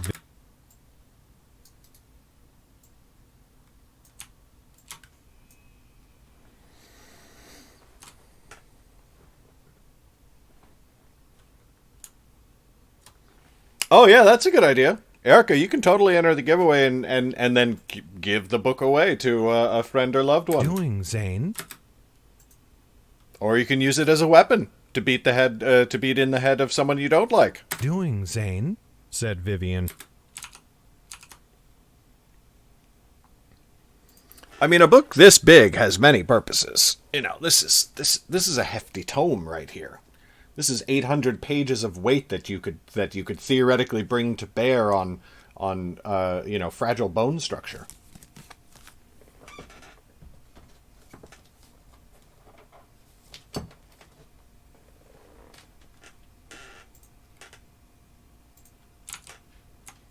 In a voice of ice, I am leaving this place, and you and your master besides. Do you think you can stop me? In a voice of ice, I am leaving this place.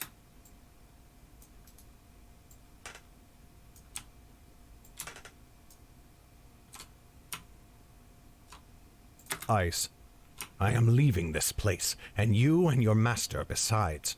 Do you think you can stop me? That...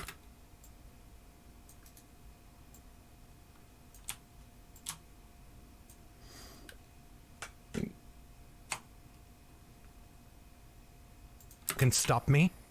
That was not the agreement, said Vivian. And if you would break your word to Jordell, at least do it to stay here and help Wellmont. The agreement, said Vivian. So one thing that I do while I'm editing is I remove breaths every time the voice changes. So that means every time it switches characters, but the narrator counts as a character for this purpose. Because you want to create a separation that reinforces the idea in the listener's mind that there are different people talking. Obviously, they know it's the narrator, but when they can hear the narrator breathing in between different voices, it reminds them, oh, the narrator is switching voices now, as opposed to when it's always silent in between, but then there are still breaths in a single character's dialogue. It reinforces the idea that these are separate people speaking. That was not the agreement, said Vivian. And if you would... Okay, here we go. Time to pick a winner. Da-da-da-da-da-da-da. Tafferling! Congratulations! I don't know what to do now.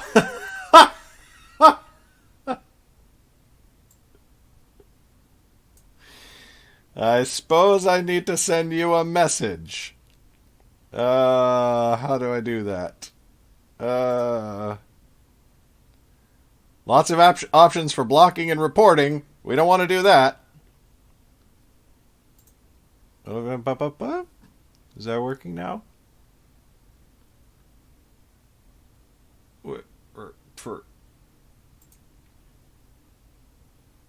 Oh god, how do I message you? How do you freaking DM someone on Twitch? Oh, is it /W?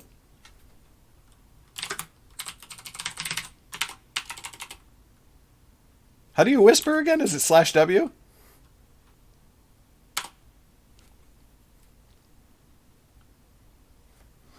So Tafferling, what that means if you're in Sweden is that it is it's not going to be signed by me, unfortunately. But we will ship it from a printer in Europe, which means, you know, like, because otherwise it's going to cost like $80 to get it to you.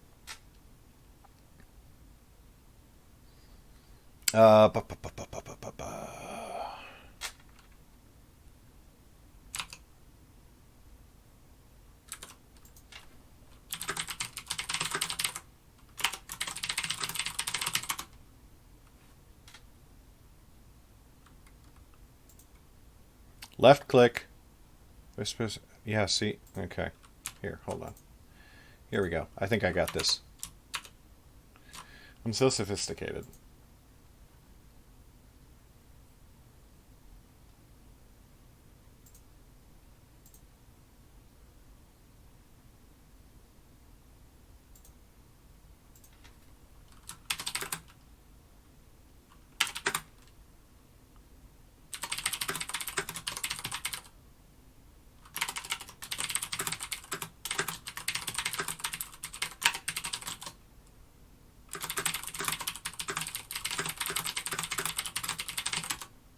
Oh, you're... Okay. Same name. Gotcha. I just messaged you on Twitch, so you can ignore that, I suppose. Da-ba-ba-ba. Eh?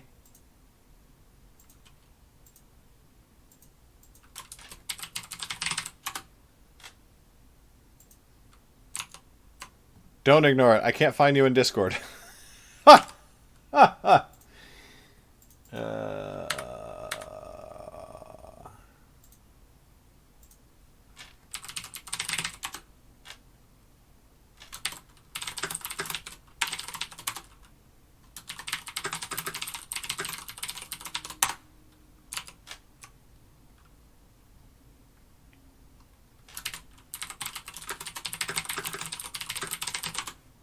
All right. Message sent.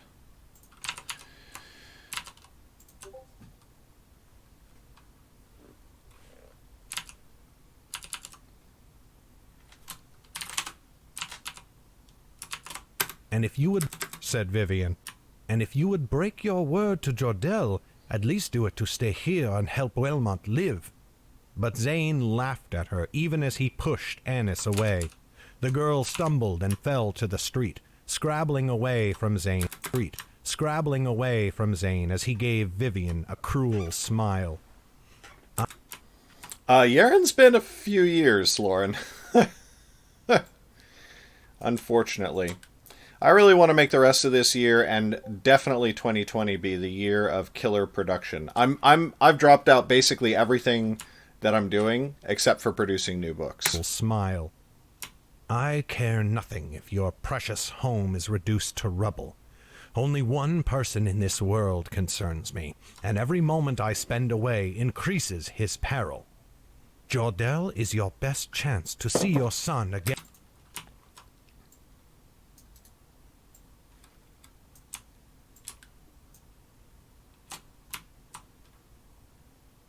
Increases his peril. Jordell is your best chance to this is Mystic, Annabelle Hay. see your son again, said Vivian. You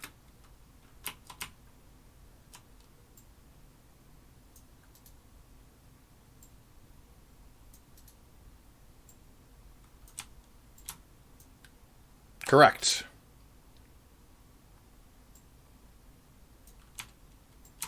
Yeah, if you're ever wondering what book I'm working on, I usually put it in the stream title. Son again, said Vivian. You know it to be true. Do not risk...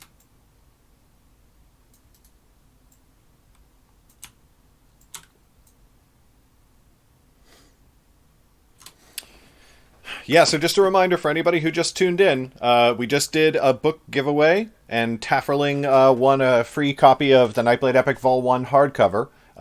If we get to 10 subscribers, we will do another giveaway. We're doing it every 5 subs. To be true.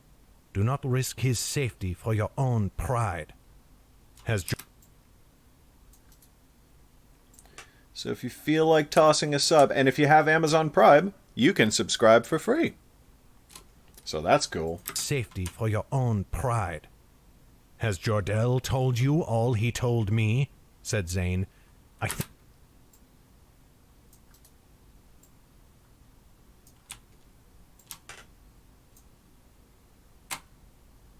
Told me, said Zane.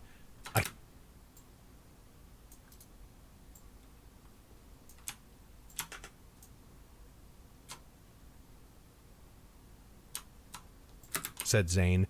I think not, for then you would know him for a madman more dangerous than any serpent on the High King's seat. Not even you would march behind him into his madness. Say what you...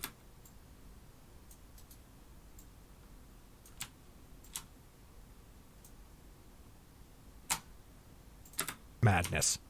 Say what you wish, but you will not leave except by Jordell's side. You...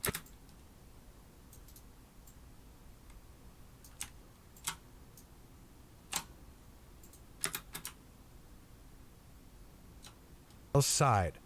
You cannot stop me, said Zane, and attacked. A blast of fire screamed for Vivian. Lauren flung herself out of the way, but Vivian dashed.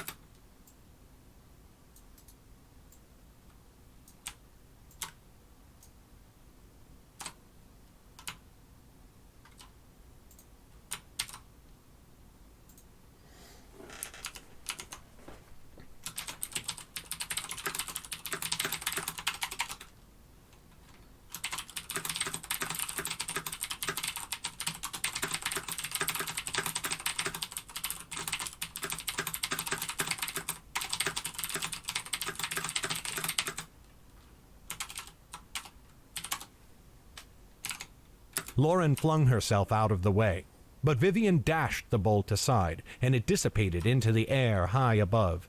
Then she responded, flinging Zane into the wall where Lauren had leaned only a moment ago. Zane broke her hold. His glowing...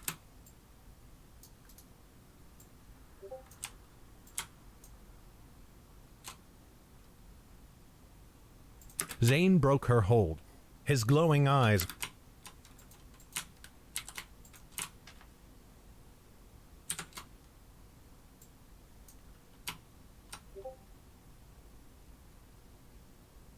Zane broke her hold. His glowing eyes brightened, and with a snap of his fingers, the hem of Vivian's cloak caught fire.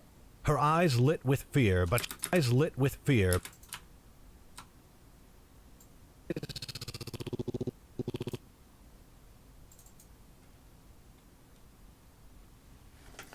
Where are you? There we go.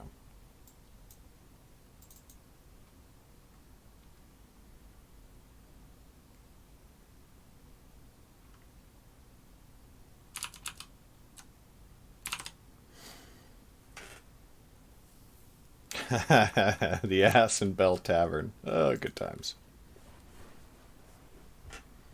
I hear you, Erica. Her eyes lit with fear, but she quickly recovered, waving away the flames while she struck Zane with an invisible cudgel. Then, to Lauren's surprise, Vivian leaped forwards and attacked him with her fists. Once, twice. God, stop breathing through your nose, Garrett!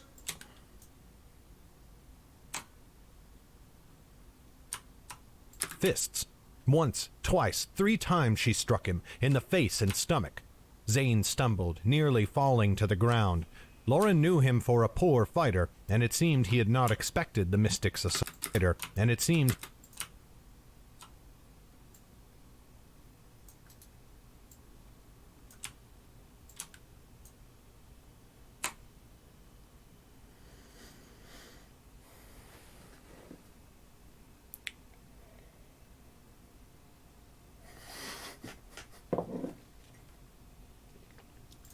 Oh, that clip.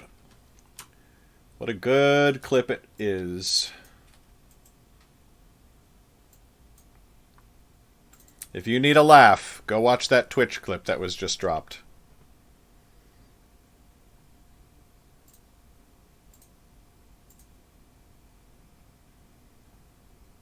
Some good stuff, depending on your definition of good. poor fighter, and it seemed he had not expected the mystic's assault.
Assault. But he was not finished. With a cry, he seized Vivian's shoulders, and from his hands crackled fingers of lightning that danced across her body.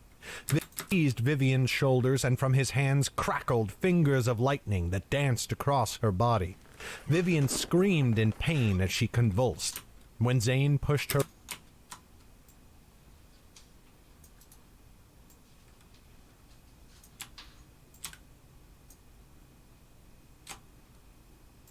she convulsed.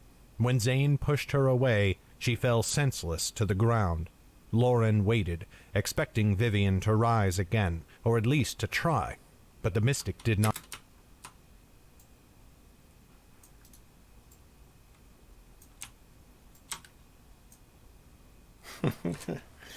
You clipped my Lucky Charms. Yeah, I tried to stream recording my audiobooks originally, and I found out that I could not do it. Or at least to try. But the mystic did not move. Zane stared at... Zane...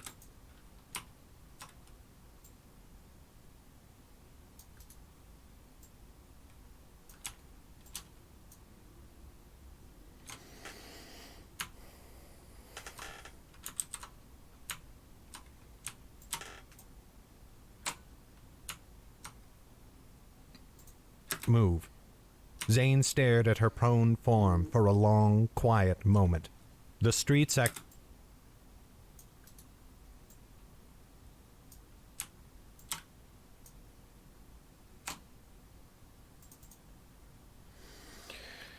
well, different stages of production take different times. So it takes about 40 hours to record, takes about 40 hours to edit, and then takes about 20 hours to QC. So about 100 hours.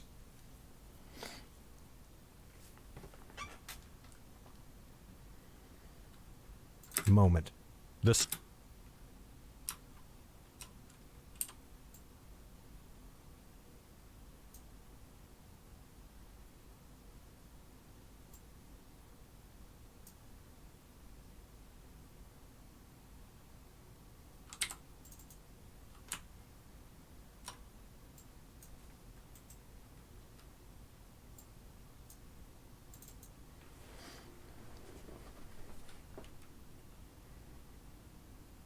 What's interesting about audiobooks in particular is that, my books per actual record take about 250 hours. so it seems like an audiobook would take about a little less than half the time that a book takes to create. But I can work on audiobooks like nonstop. Like I can work on audiobooks basically all day without feeling fatigue or feeling my brain melting, whereas I can't do that on books. So books usually end up taking much longer. Long, quiet moment. The street's activity had ceased, with all eyes on the mage battle, but no one dared make a sound.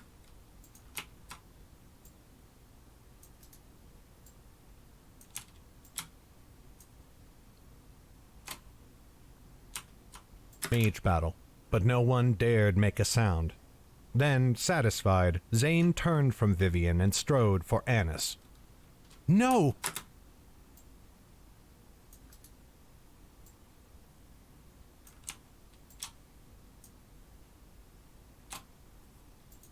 And strode for Annis. No! Cried Lauren, but she...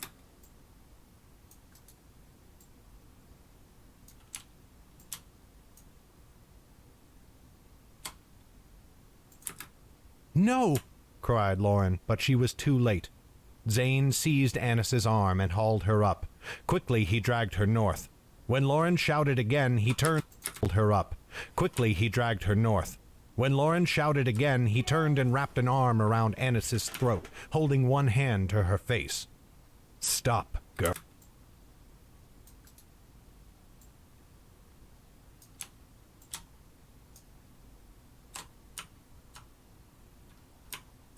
Face. Stop, girl, said Zane.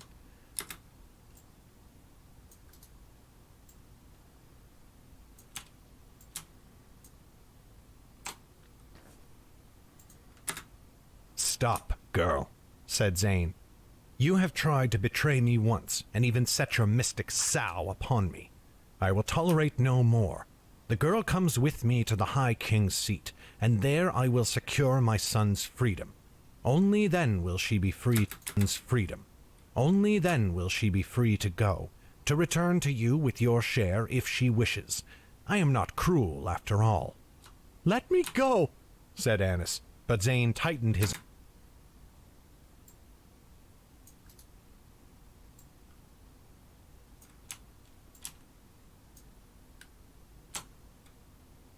said Annis, but Zane tightened his arm around her throat, and she fell still.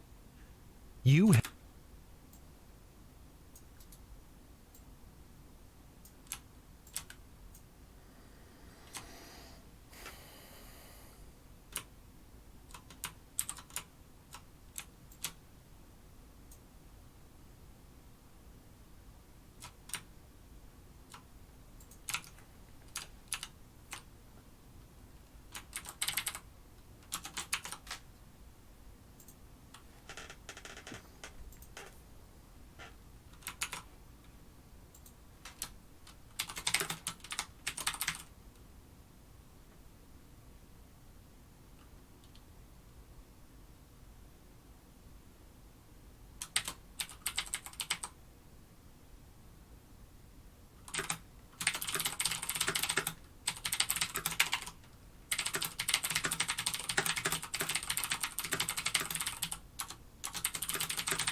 his arm around her throat, and she fell still. You have gone mad, Zane, said Lauren. You would threaten...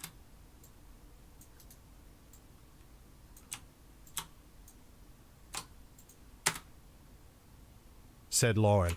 You would threaten the life of a child? Her parents love her no less than you love your own son. Own son.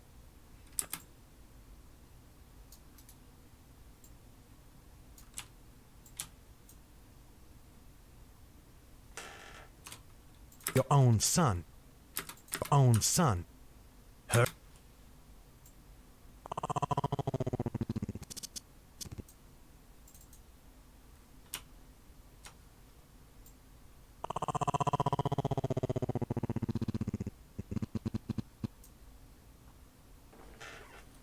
Where are you? In here somewhere? Okay. Parents love her no less than you love your own son.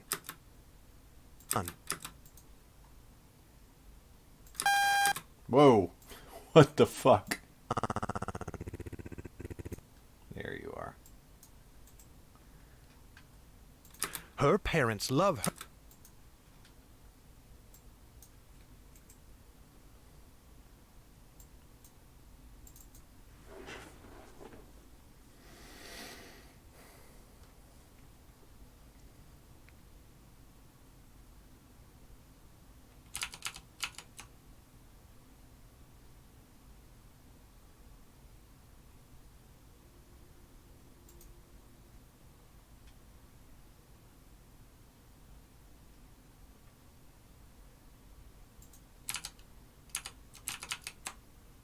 Your own son. Her parents are serpents who kill without a second thought, said Zane. How many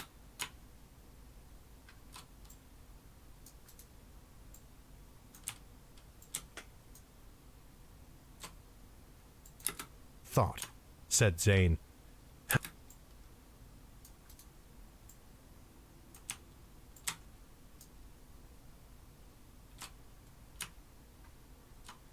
Thought, said Zane. How many others have they robbed of fathers and mothers, daughters and sons? Taking their child would be only fair play. But even so, I will not do it.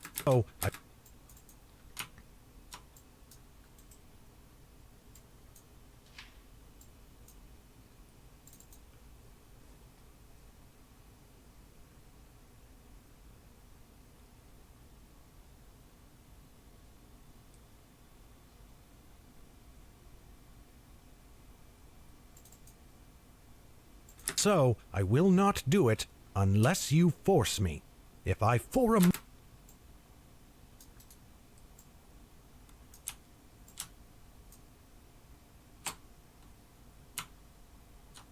unless you force me. If I for a moment suspect your pursuit, the girl dies and I keep the stones for myself. Lauren stomped the ground hard enough to hurt her foot. A useless gesture, but she had had enough.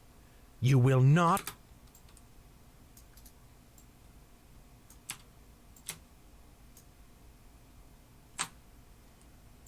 had enough. You will not leave again. You abandoned me.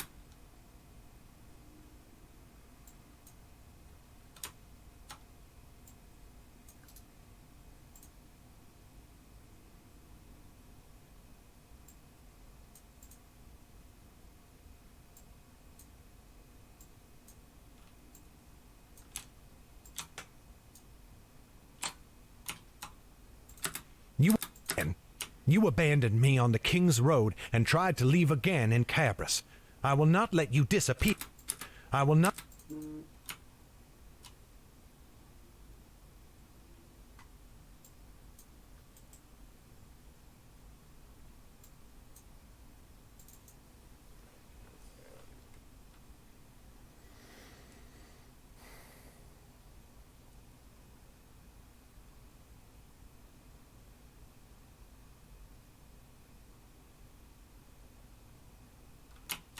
to leave again in Cabris.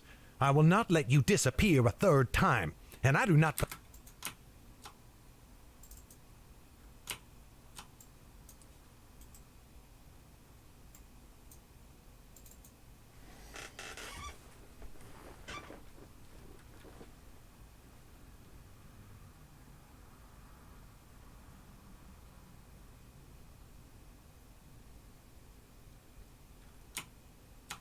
third time, and I do not believe for a moment that you will kill her.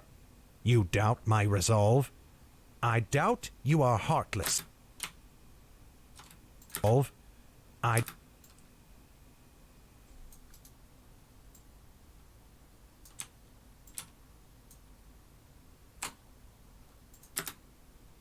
Doubt my resolve. I doubt you are heartless. Lauren knew it was a risk, and yet she took a step closer. Zane tensed, but he did not move. You are callous and...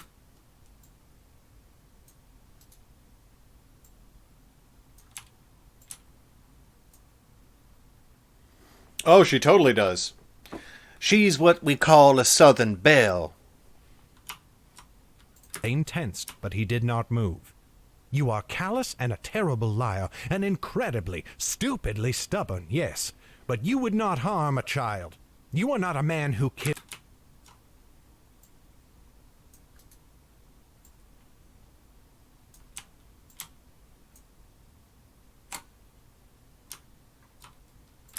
You are not a man who harm a child.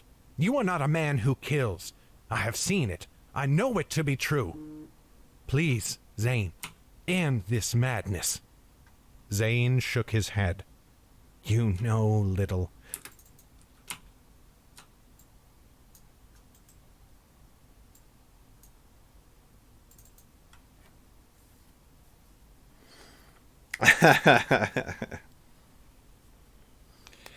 Well, your imagination is just as valid as mine.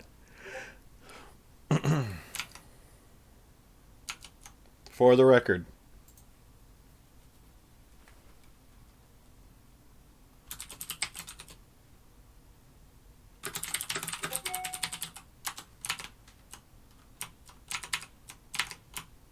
Please, Zane, end this madness.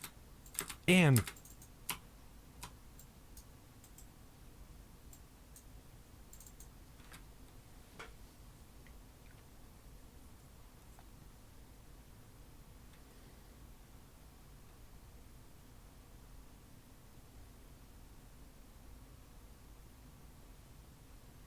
Zane, end this madness.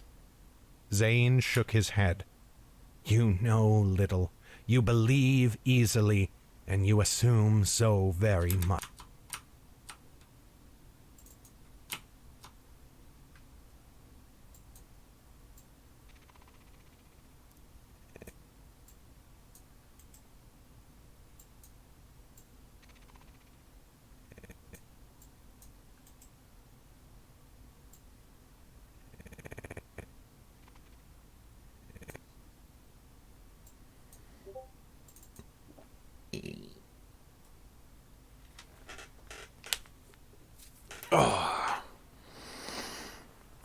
If you have not read it already, the Martian audiobook is a really, really, really good audiobook. If you like science-y sci-fi. You know little. You believe easily, and you assume so very much. A dangerous combination. Did you take my tale for true when I told you what happened upon the High King's seat? I did not stir up some mage's duel.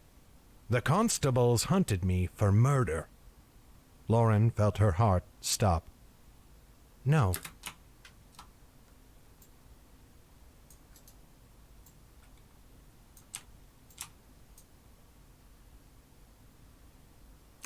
Felt her heart stop.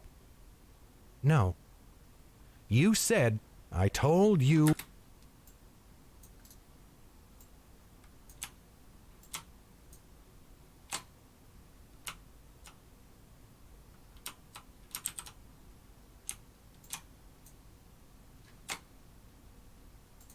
You said, I told you a lie, and you believed it. And if you still doubt my conviction... His eyes glowed as he whispered...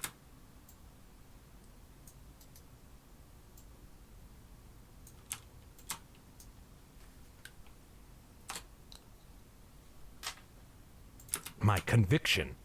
His eyes glowed as he whispered a word. White flames erupted on his finger. He pressed the finger...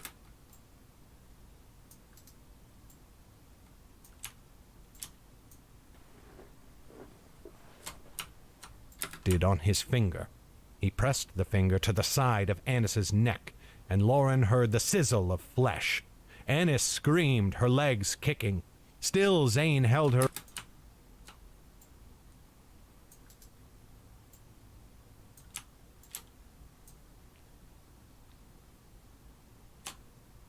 clicking.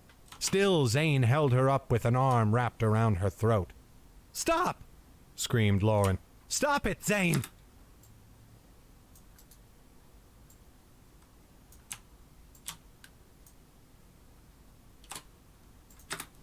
Screamed Lauren. "Stop it, Zane!" Zane withdrew his finger, and Annis fell to whimpering in his arms. "If you fall..."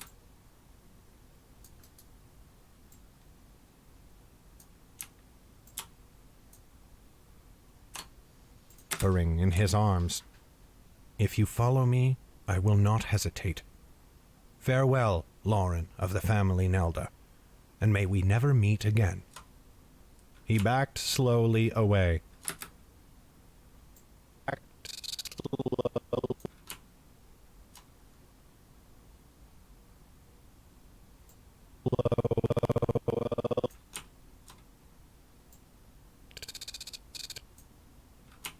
He backed slowly, slowly, slowly, slow, slow, slow.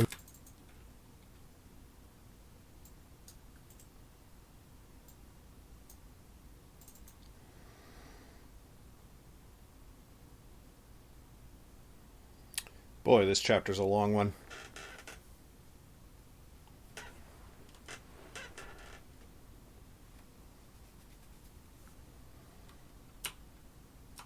Again. He backed slowly away, and Lauren could only watch him go. Together with Annis. Together.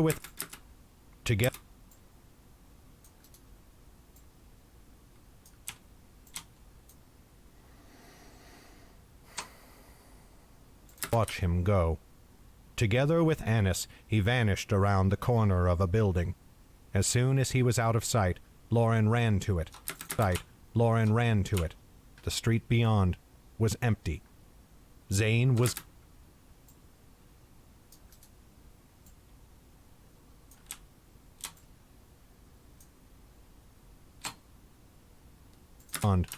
empty. Zane was gone, and with him, Annis. Dun dun dun!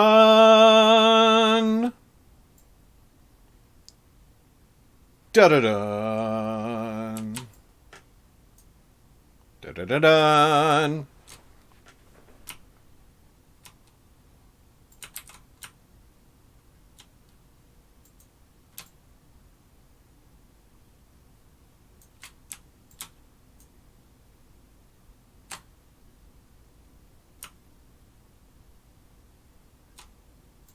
Chapter 28.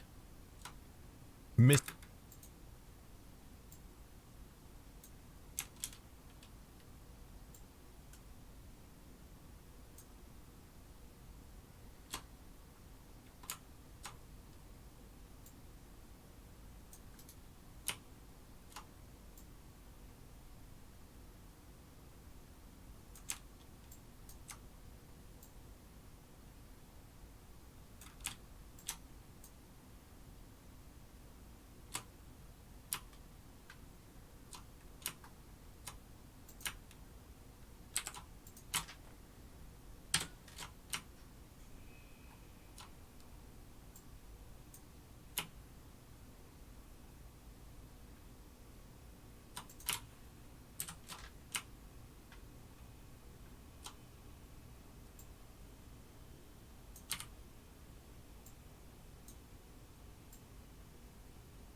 Whew.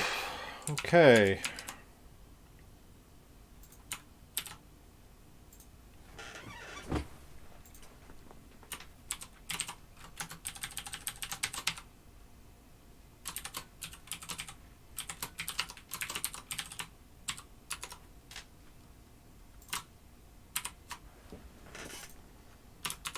Taking a short break. And we'll be back. Probably won't be able to finish the next chapter. Just because kids are coming home in not too much time. But I should be able to get maybe just about another hour of work in. So we'll see how it goes.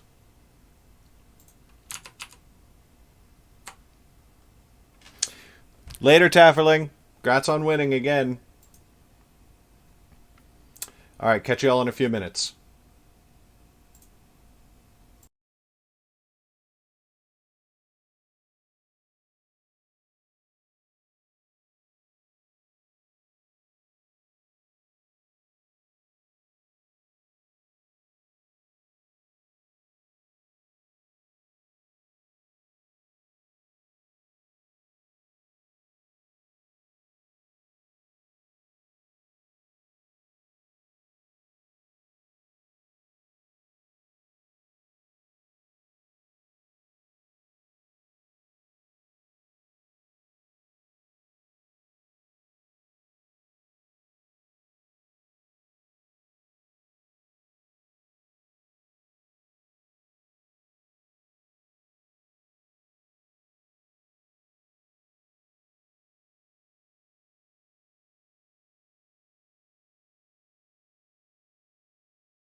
I don't know why I'm even surprised that I come back to the stream and Miak arrived.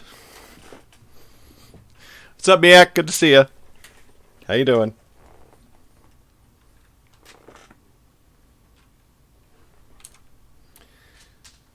Alright. Reminder to everybody. Doing a book giveaway every 5 subscribers. So if we get 4 more, we're giving away another book before the end of the stream. Excitement in the air.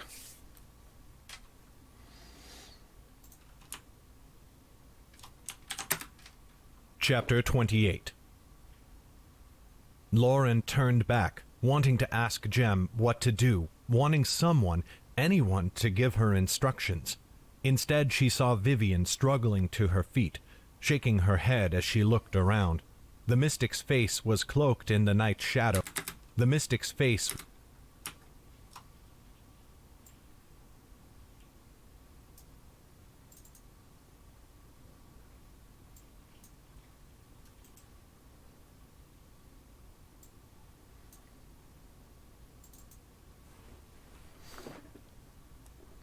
Fire.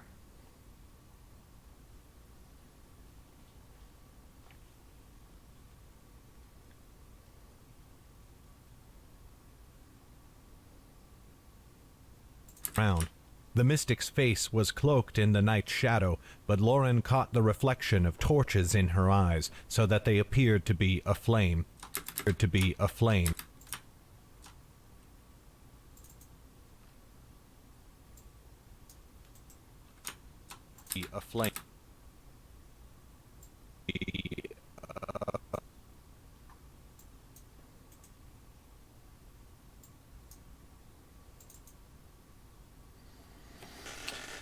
Yeah, we've had some good clips on the channel over the years.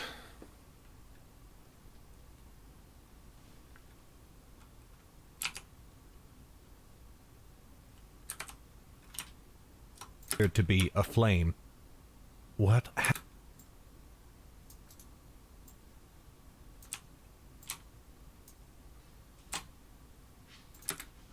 Aflame. What happened? Vivian's words.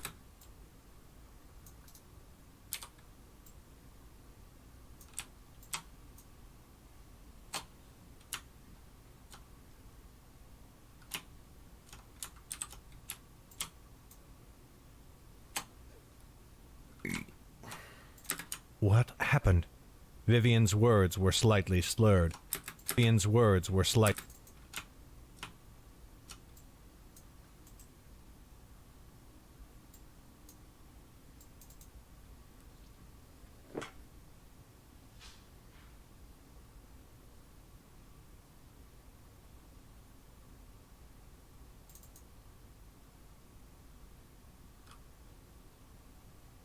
Vivian's words were slightly slurred.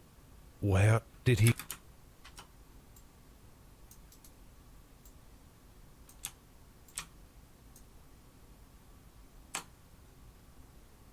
Slurred. Where did he go? He is gone.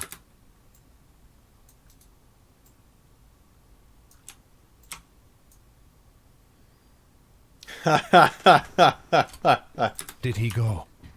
He is gone, said Lauren, her voice...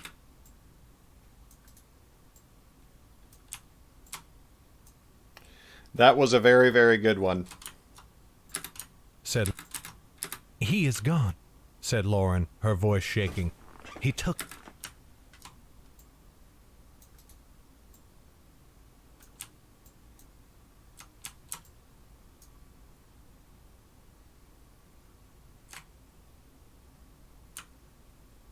Her voice shaking. He took Annis and vanished. Vivian strode to...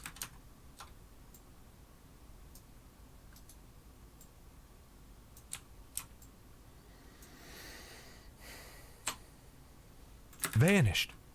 Vivian strode to stand beside Lauren, looking down the street where Zane had fled. Nonsense.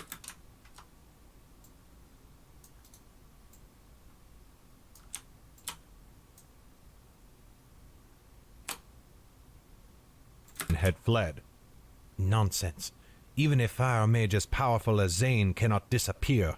That magic does not exist. and that means we can find him. But how?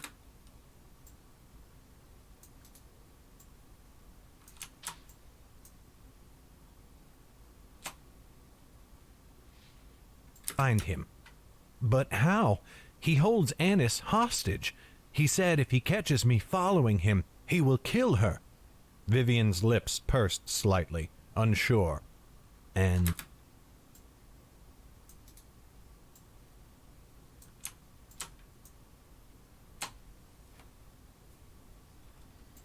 unsure. And do you believe him? Lauren.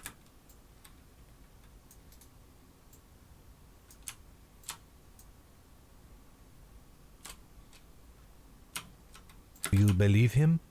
Lauren nodded. He burned her with his...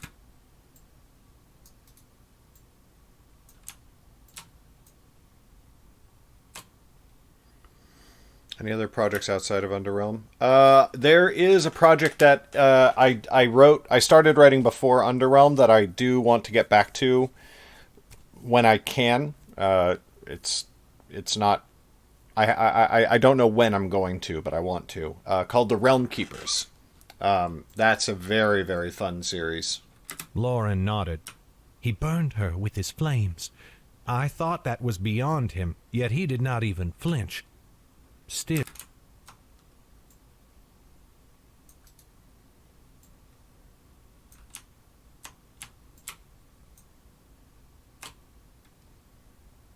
even flinch. Still, we may take him unawares. Sky above, where is Jordell? Lauren!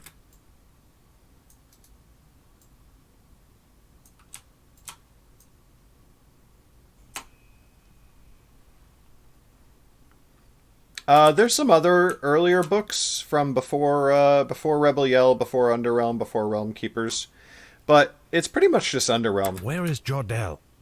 Lauren! Jem ran up to them, seizing Lauren's arms and shaking her. Small as he was,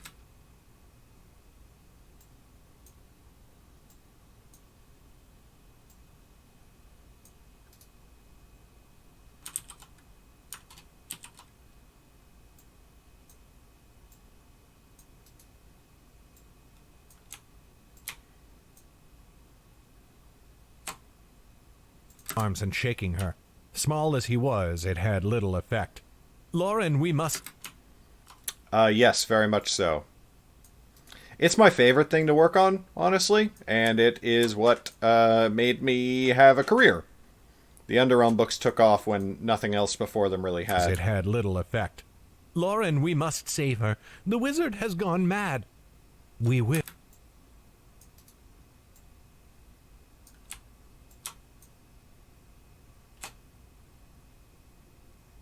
Gone mad. We will, said Lauren. So much mouth smack.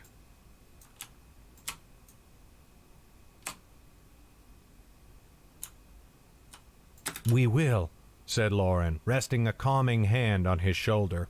I promise.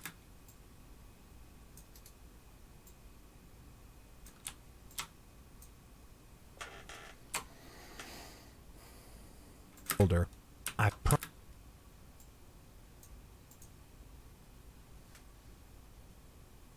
Shoulder. I promise. I will not rest until we do this. I will not...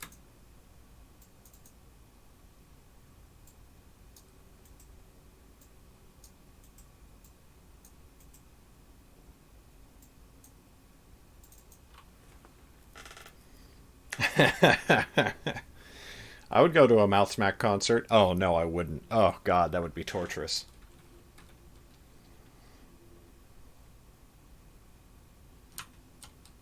I promise. I will not rest until we do. Jem...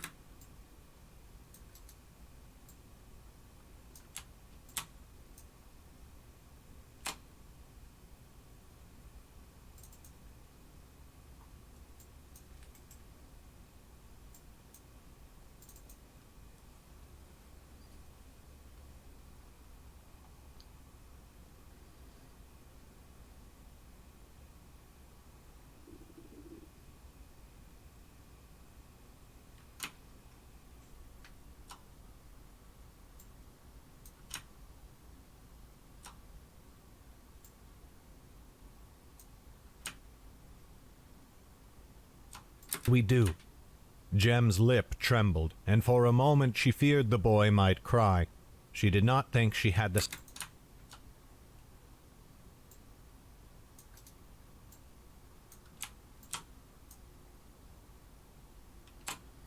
Oh, God.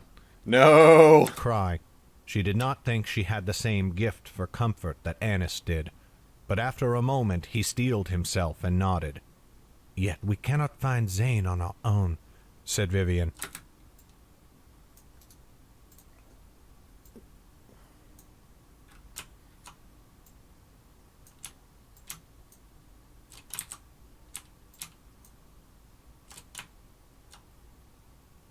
Zane on our own, said Vivian. Answer me.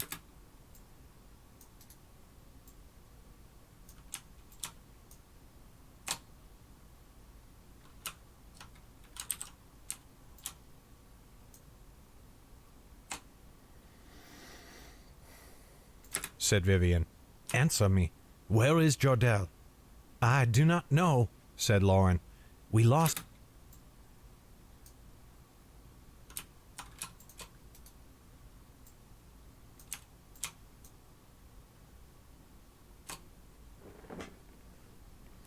Yeah, go for it.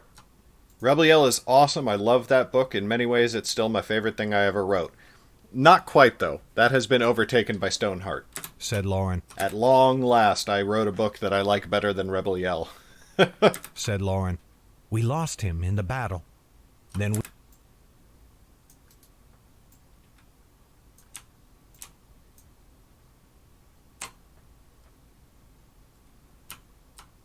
in the battle. Then we should return to your...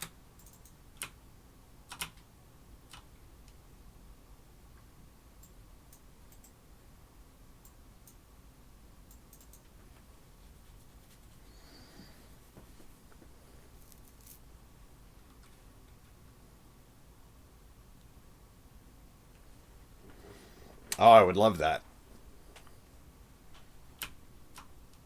We lost him in the battle. Then we should return to your inn. He will look for us there, now that the fighting is done.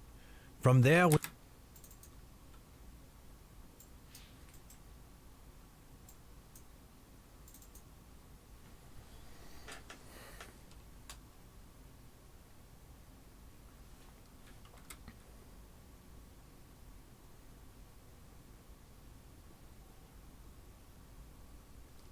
now that the fighting is done. From there we may plan how to recover Zane. Jordell will know best how to find him again. And Annis...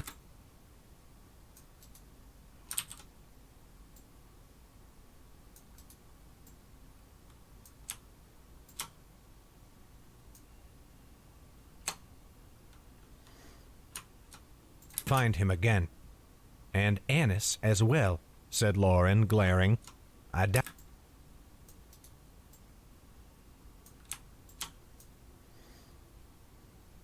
Oh, I don't think it's the best rock-based music book. I just like it. said Lauren, glaring.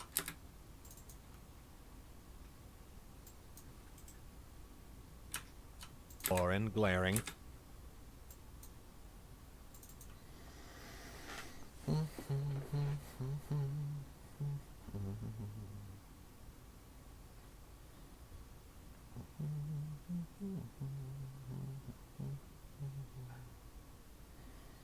Lauren, glaring.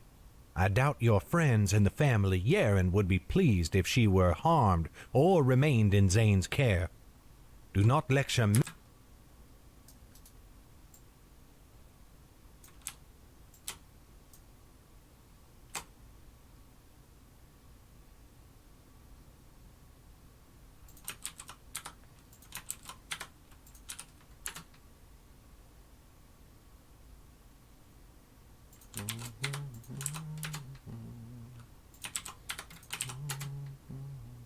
In Zane's care.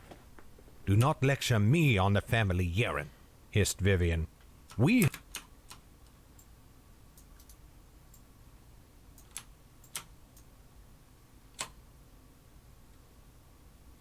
hissed Vivian.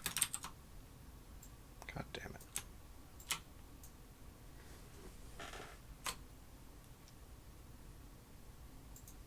hissed Vivian. "We have enjoyed a long friendship, while you have only stirred their ire since first they met you. I heard of your deeds in Cabras, girl. You're in. Now." She stalked off, leaving Lauren...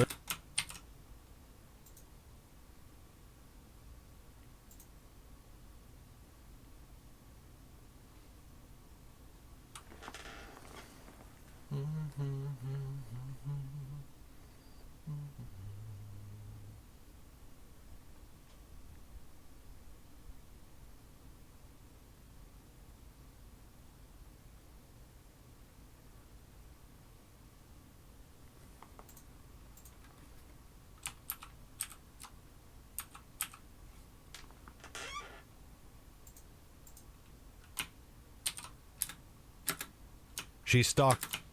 Now. She stalked off, leaving Lauren little choice but to follow. She wanted Vivian's company even less...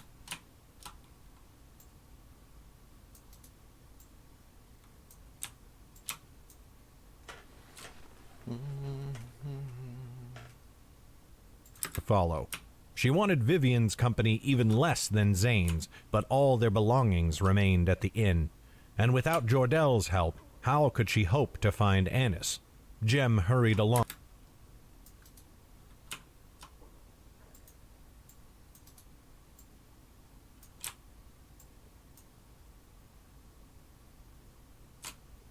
Annis.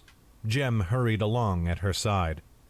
The city bustled with a hurried melancholy in the dark. Hurried along at her side. The city bustled with a hurried melancholy in the darkness, as workers bore torches from building to building, hoping to repair what damage they could.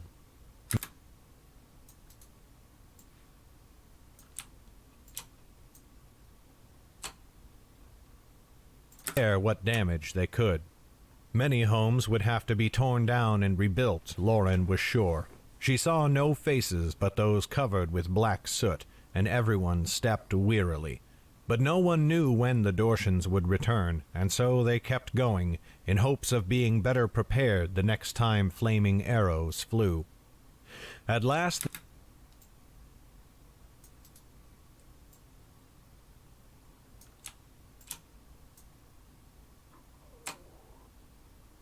flaming arrows flew. At last they reached the inn, where they found many people...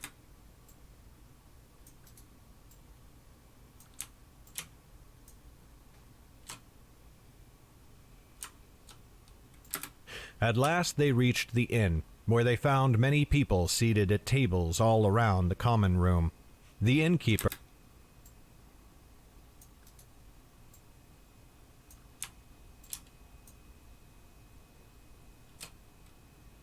common room. The innkeeper bustled by, but she stopped when Vivian seized her arm. "I will have..."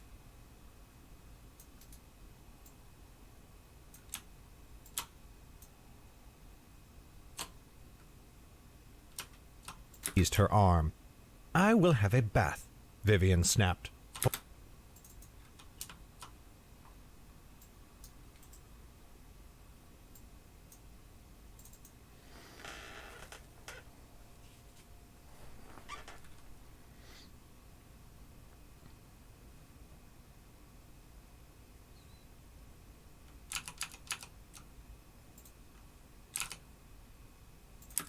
Vivian snapped. "A bath," Vivian snapped.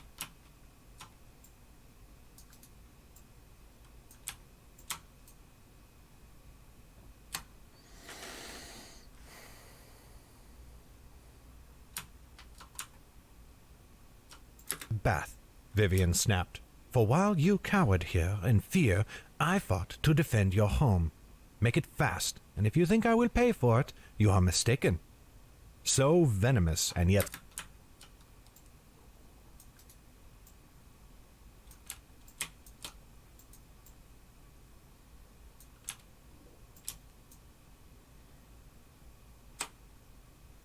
mistaken. So venomous, and yet so soft were her words, and yet so soft were her... So venomous, and yet so... All right, Lauren, thanks so much for coming so by. Venomous, and yet so soft were her...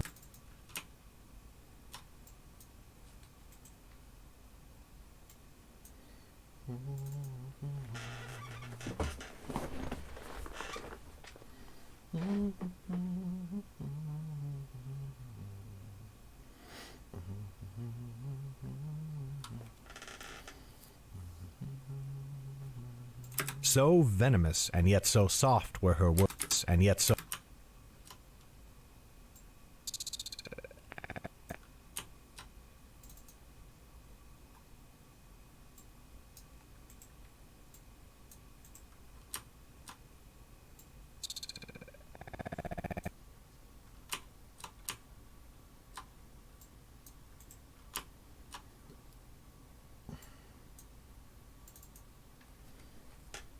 Thanks so much, Lauren.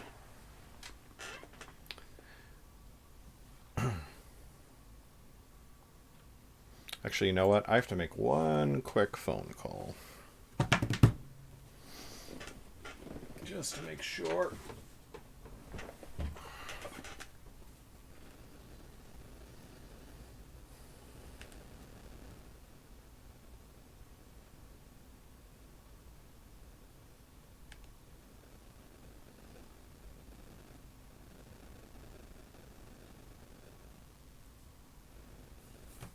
All right, one sec.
All right, just had to make sure that I was picking my kids up at the right time.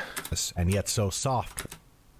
So venomous and yet so soft were her words that the innkeeper ran red-faced to prepare a tub. Vivian turned and motioned to someone behind Lauren, a figure in a...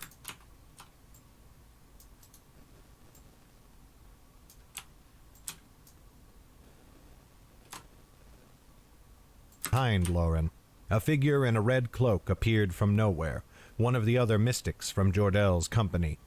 Find our...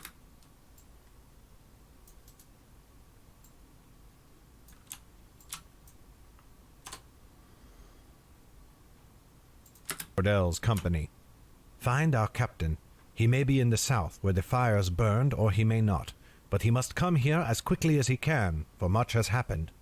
The mystic's cloaked head bobbed in a nod, and he retreated through the front door. The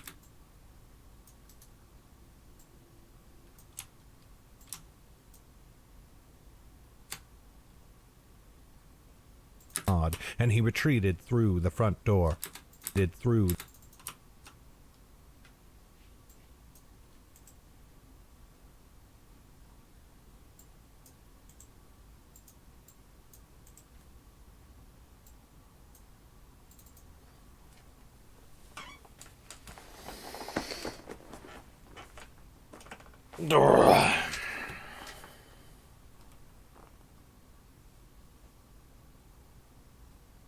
retreated through the front door.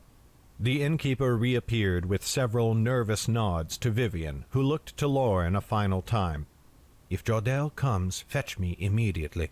Wait here in the meantime, and do not eat. The shock will not have worn off yet, and you might lose anything you manage to put down. You may drink, if you wish. With a whirl of her cloak,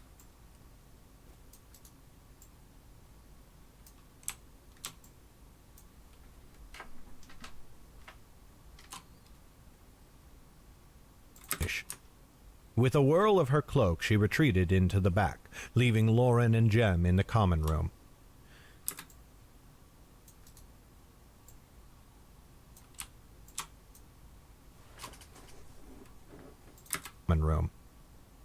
So much for her gratitude, Jem grumbled. She was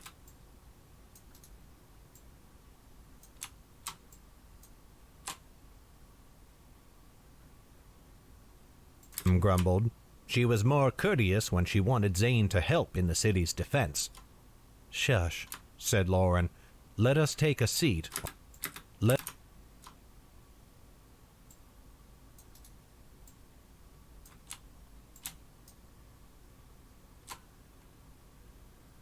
Lauren, let us...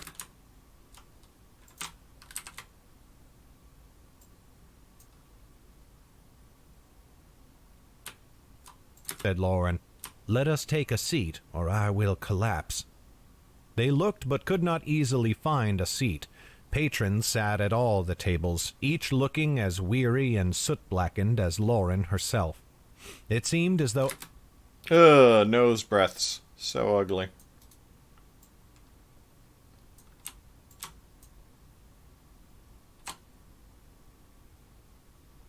herself. It seemed as though everyone... It seemed as though everyone present only wanted to lose themselves.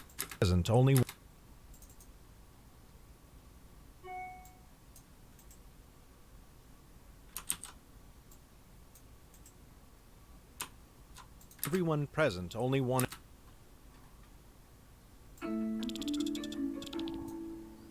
Hey Google, stop.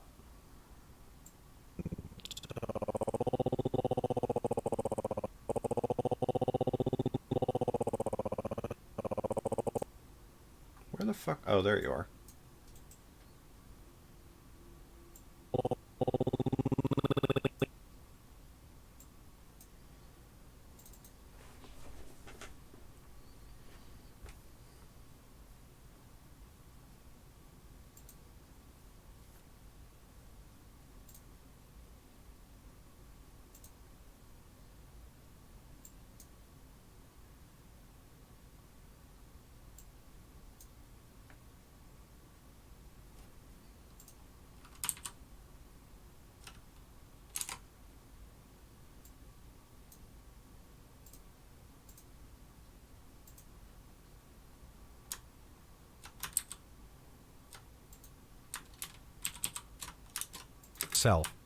It seemed as though everyone present only wanted to lose themselves in wine and ale.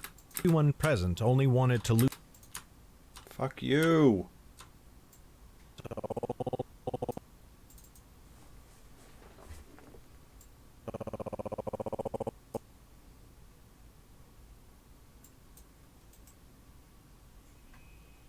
Present only wanted to lose... There it was. Okay. God, sometimes those clicks are...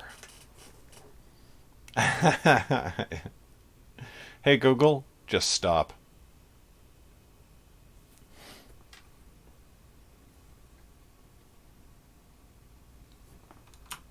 It seemed as though everyone present only wanted to lose themselves in wine and ale until the next morning, or the next Dortian attack, whichever came first. Lauren approached one anyway, a table with 6 chairs.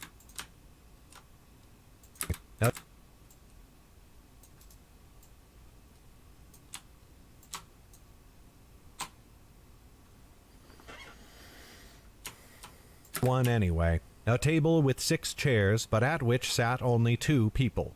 One.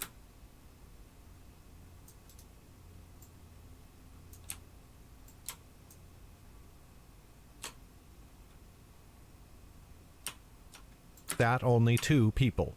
One, a well-muscled woman, had arms like thick oak branches. Thick oak...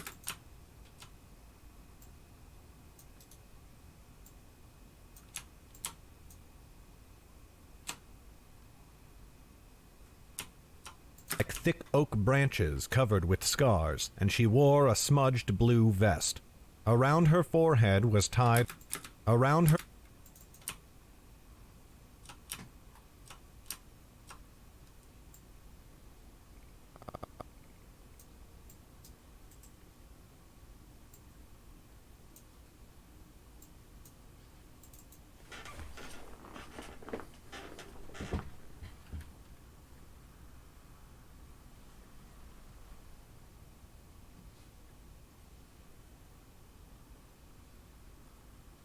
vest.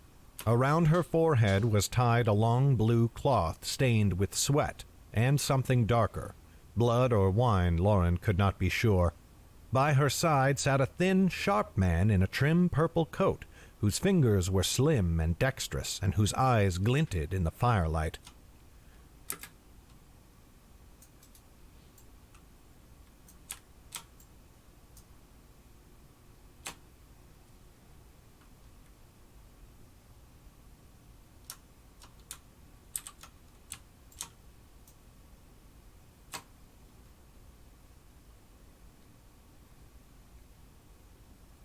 In the firelight. "May we take a seat?" said Lauren.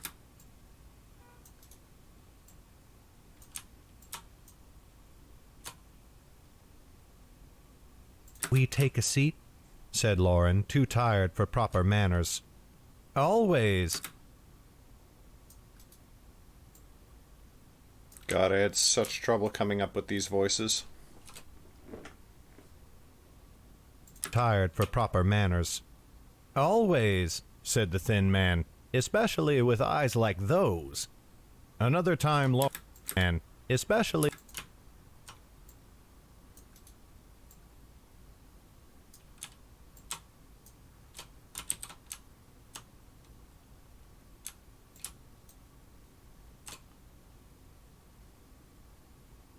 Thin man, especially with eyes like those. Another time.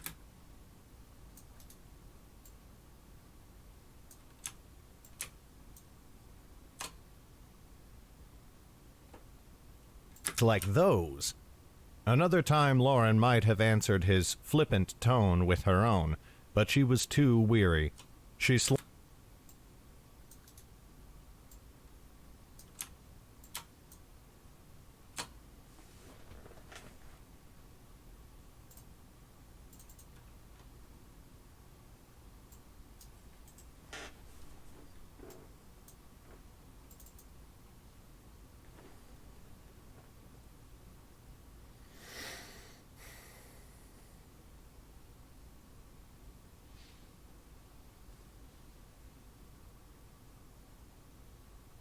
weary.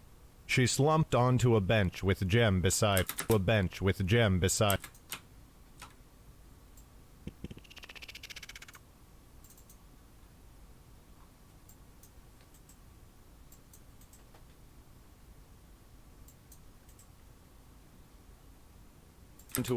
with.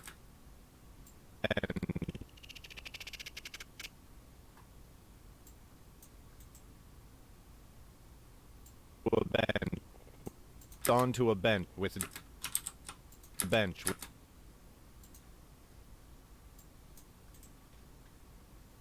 onto a bench with Jem. God damn it.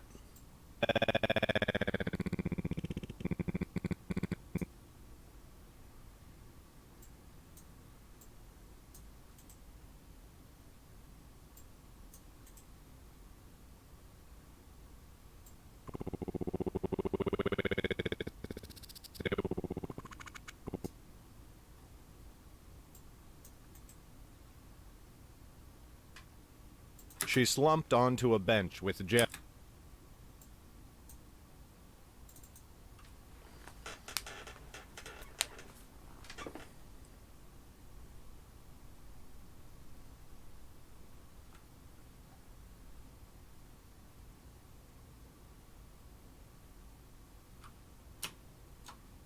She slumped onto a bench with Jem beside her. When a server came by, she ordered a flagon of wine and a cup. "2 cups," said Jem. "I have earned one said Jem. "I have earned one today, I think." Lauren gave him a long look, but she could find no heart to refuse him. 2 cups.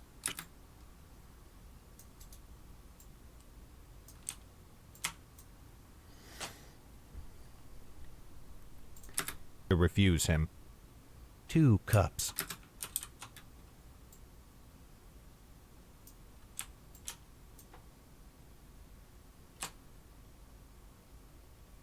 To refuse him. 2 cups, she said, and reached for her coin. "I will not hear,"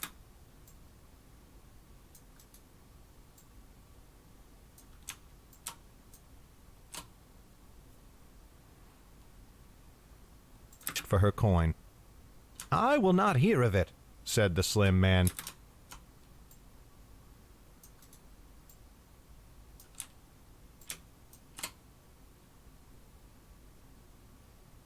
"Hear of it," said the slim man. "You look as though you..."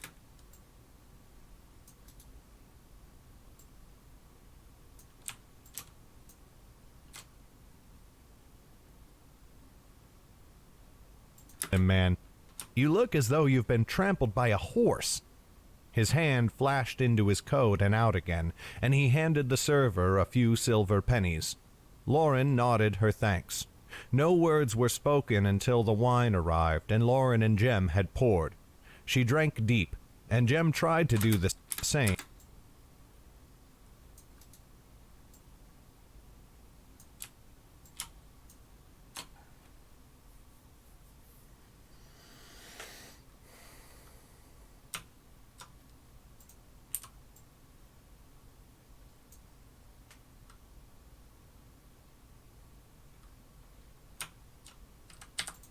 She drank deep, and Jem tried to do the same, but his mouth twisted with the...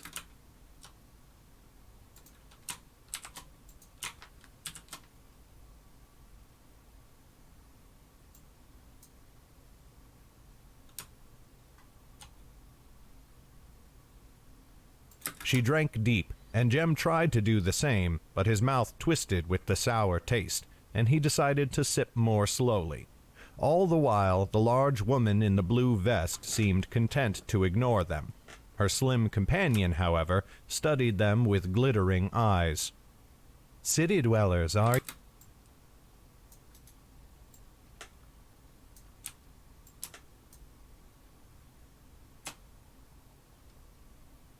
Eyes. "City dwellers, are you?" Though he spoke to them both, his eyes remained on Lauren. "And friends of a mystic, or so I guess the woman in the red cloak to be."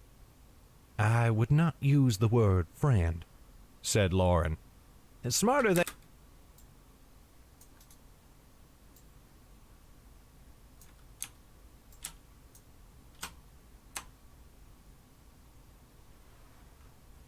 said Lauren. "Smarter than you seem, then," said the man. "As smart as your eyes are entrancing." And as...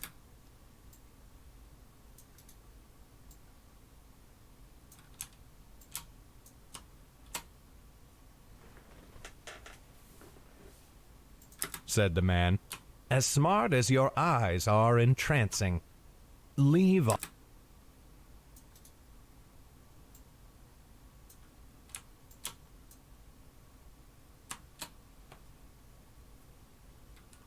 Entrancing.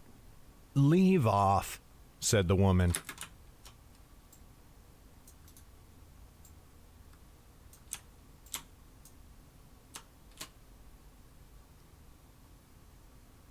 "Off," said the woman. Her eyes flashed as she gave him a dirty look.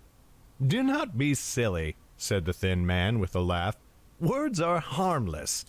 Not with you."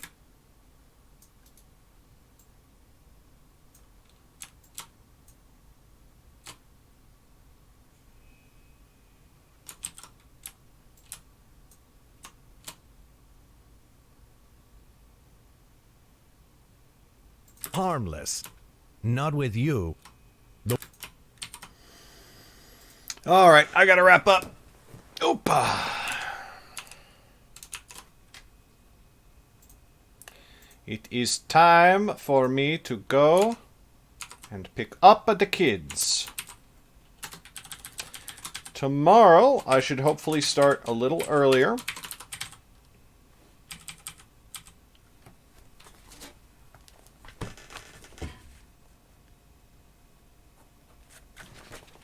And stream for a little longer. This morning I spent quite a long time getting the stream set up because I have not streamed in a long time.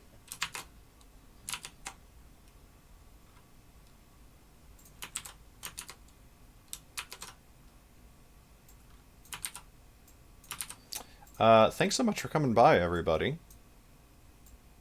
It has been good to see you all again. and I look forward to many more fun streams in the future.